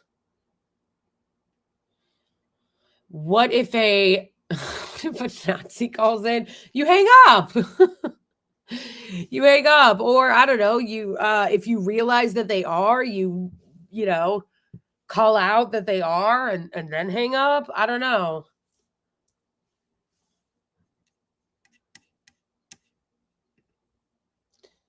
Thank you. Oh, that's really thank you, Aaron. That is really kind of you. Thank you for the super chat. Thank you for the awesome work, Eat the Rich. True. I want to have a Eat the Rich shirt in my store. I think we need that, guys. I think we need an Eat the Rich in the merch store.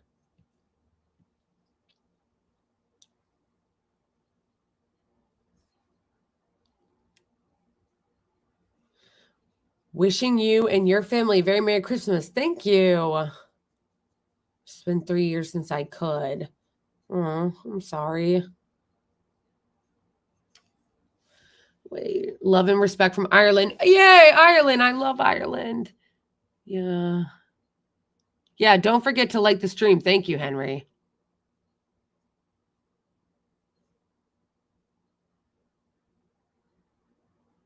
I wonder then how the Majority Report does it, because I don't think that the Majority Report screens their calls. I don't think anyway. Because you're right. That's a good thing to point out. That's a good point to point out, that like if somebody called in and said some really crazy like shit, it could hurt the stream, which obviously we don't want. I know. W Ireland, yes. Yeah, I wonder how they do it at Majority Report.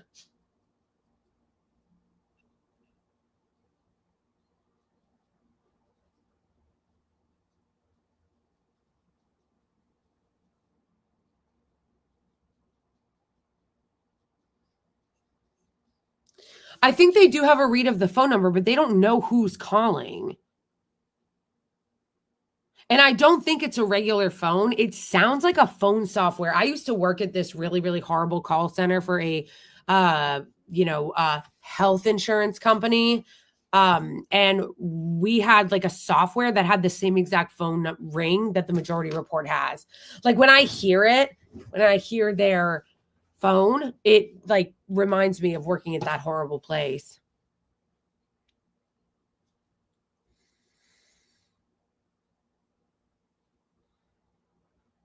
Right, like you'll call on your phone, but it's a software.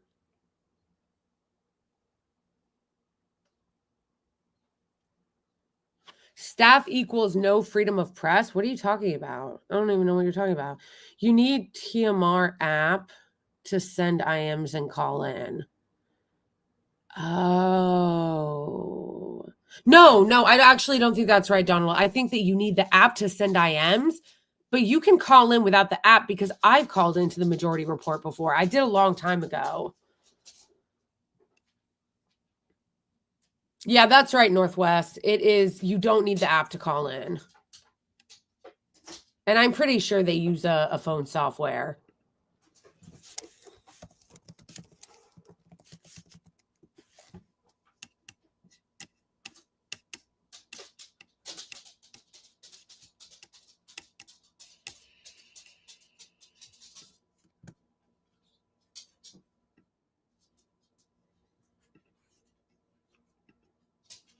Wait a second.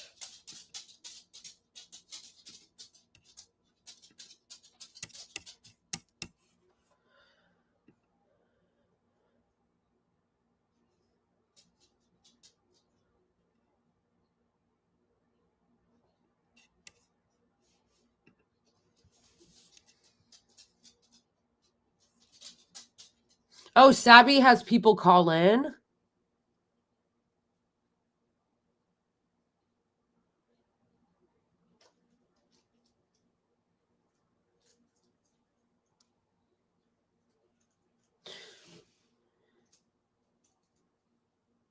Wait, what are you talking about, Joey? You said you're screen sharing right now. You just need the SN app to organize your screen in segments. What app? Like a split screen app. I don't know how to do that. I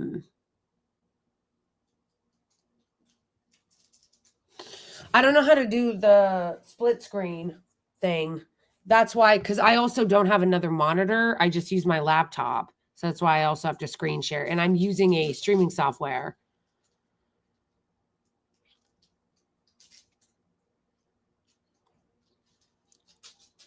The app does it automatically. What's the app called?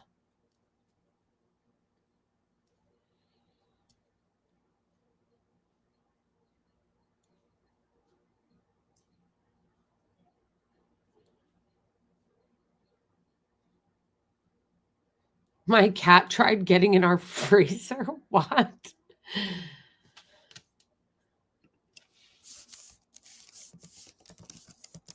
All right, maybe later. Maybe later. I'll look for that.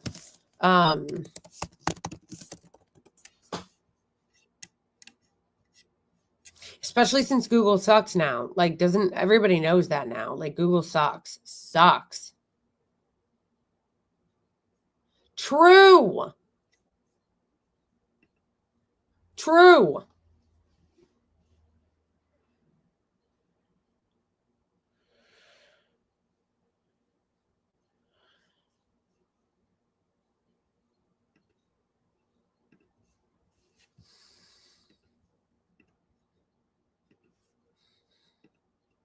I mean, I guess we basically just talked about Luigi Mangione this time.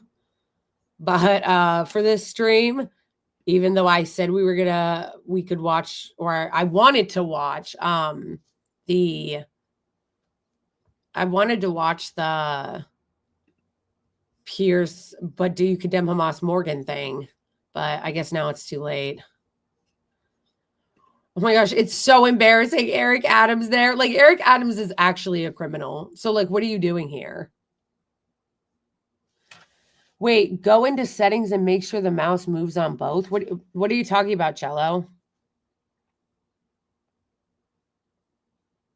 Cello, what are you referring to? Also, yeah, Google seriously sucks. I don't know what happened.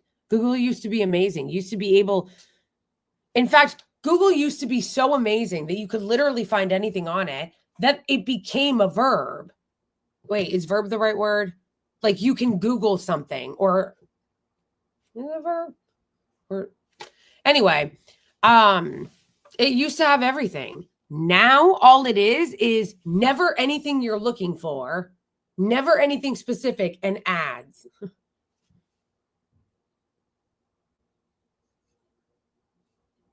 Yeah, people saying Google, it became like a thing because Google used to be really good. It sucks now.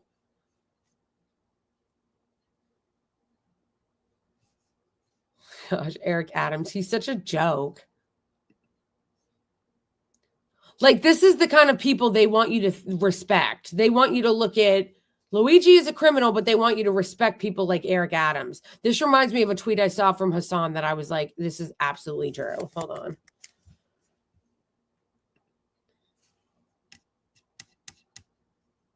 Literally, though. They want you to believe that the guy on the left is a terrorist and the guy on the right is a good guy. Like, guys, this is mass gaslighting of epic proportions from our government, from our media, from the world. Like, it literally endless mass gaslighting trying to convince us that everything that we need to be freaking out and, crying over the CEO and condemning it and all of this. But then they want us to say that Netanyahu is not a terrorist. He's not. No, he's just defending himself. They're just defending themselves. This is why no one believes them. No one believes them. No one trusts them and no one believes them because they are trying to force you to not believe your lying eyes.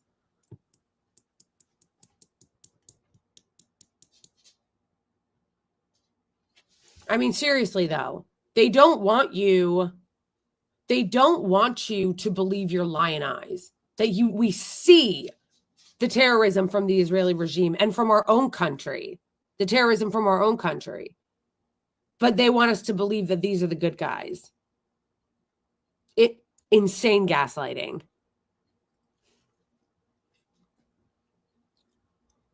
We don't have a party representing the working class.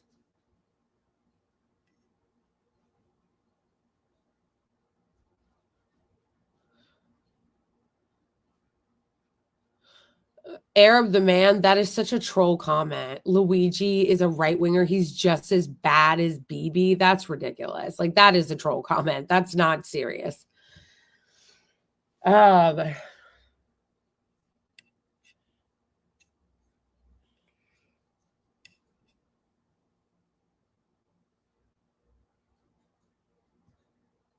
Yeah, true. True.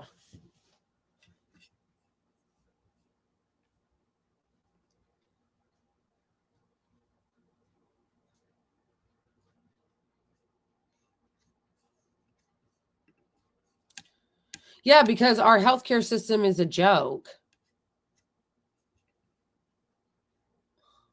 That's so funny.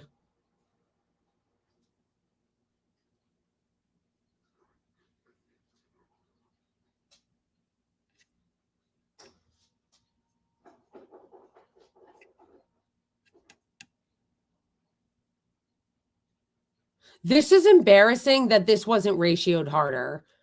This guy responded to Hassan's tweet with, believe whatever you want about the guy on the right.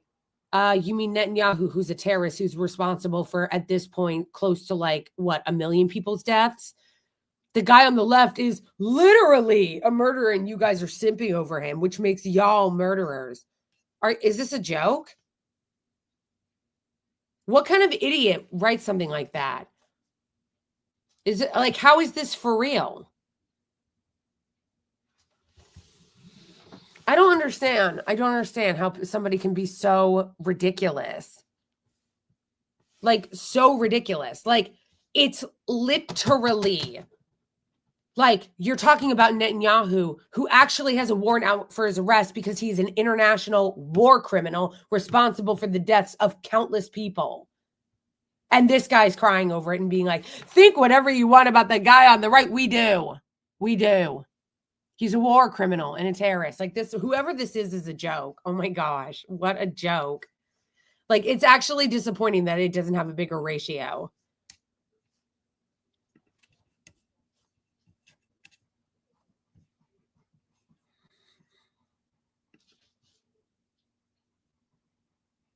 Chomsky talks about unworthy and worthy victims. Yeah.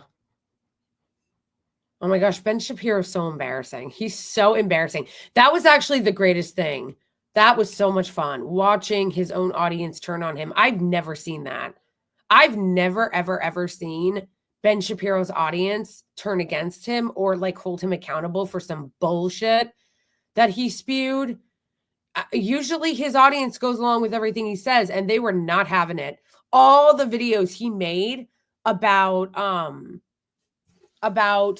Luigi Mangione and healthcare in America got ratioed on the likes, dislike to dislike ratio. It was amazing. And the comments were amazing. It really was, Michael. It really was so satisfying. It genuinely was. I spent a good hour just reading the comments on multiple videos.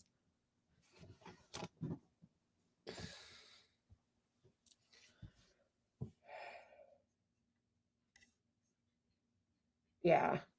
I think that even some in his audience are starting to wake up and realize that like he's actually just a propagandist for the Israeli regime and for the 1%. Like that's what he is. He is a, a jester for them.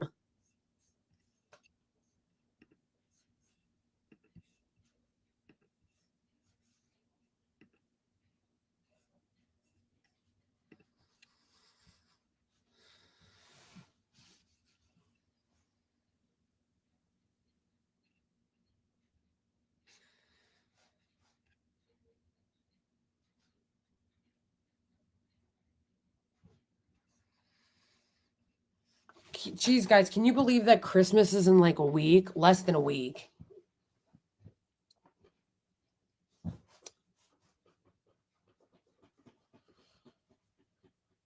Oh my gosh, I forgot the Smirconish video. I was gonna do a video on that, and then I got distracted because I was having to work on other videos. But like that was so embarrassing and ridiculous. Like that was so embarrassing. He's like, no one was making a collage for the not a collage. Nobody was reading Collage Mirage's thing, and so I got distracted. But he was like, no one's doing that. Like no one's like creating like a shrine for him, but they did for John Lennon. Like I was like, how is this real? How is this real?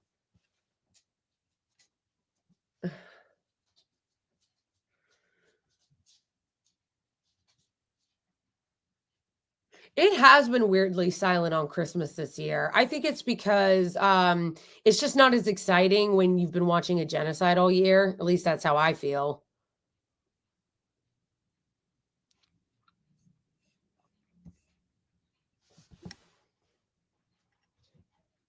Yeah, that's like another reason why like it's hard to really get into Christmas, and I think a lot of people feel that way. What's there to really be excited for about Christmas this year when like where it all started, where Jesus was born, the person we're celebrating his birth is a country that is being genocided and occupied and brutalized. Like it's actually crazy. Yes, Juror 6, I made a video about it. The CEO hotline, I made a video making fun of that. Yeah, insane, insane. Where was everybody else's hotline? Where was it? Yeah, no hotline for anyone else. No one else got a hotline. Are you Christian? Just asking. Yes, I am.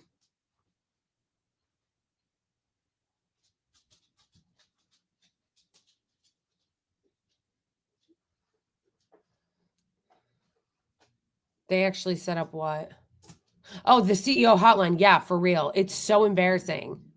Yeah, I actually made a couple videos about it. I made a video talking about when it first happened, the news. That should be on YouTube. And I also made a parody video about it, like a little skit making fun of it.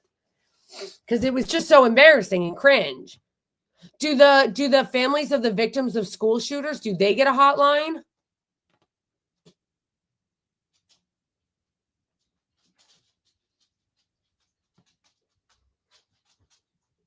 I am excited about the new year coming in hopes that, people can triple down on the fight that we have ahead, because we have a big fight ahead, and that means continuing also to fight for ourselves, fight for each other, and fight for Palestine.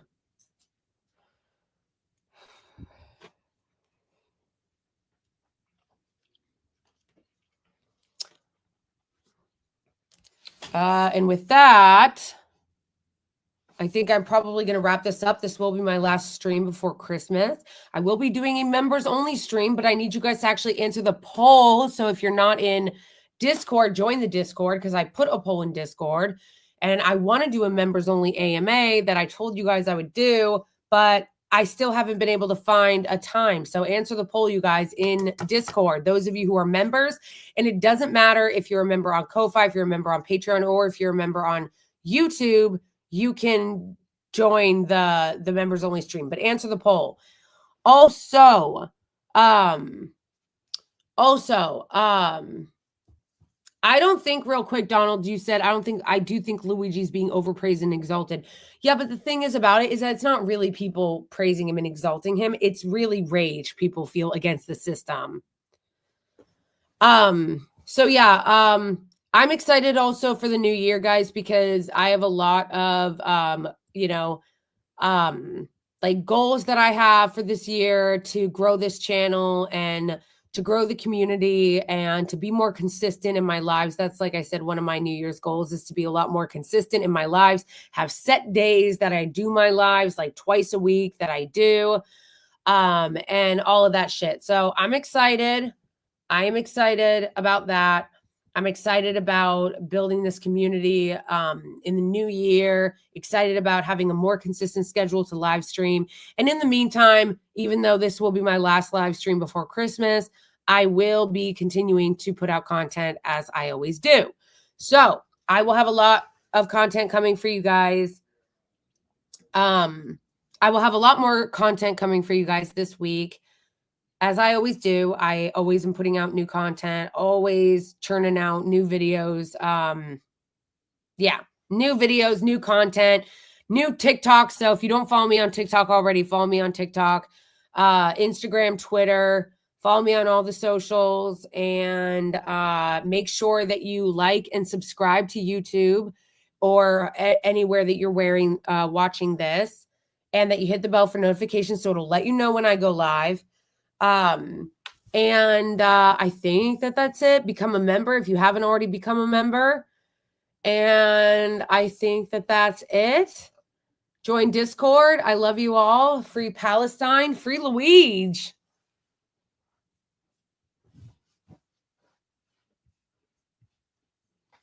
Yes, yes, yes. Okay, I love everybody. And I will see you guys after Christmas. So Merry Christmas to everybody that celebrates. Love you all. Free Palestine. Bye.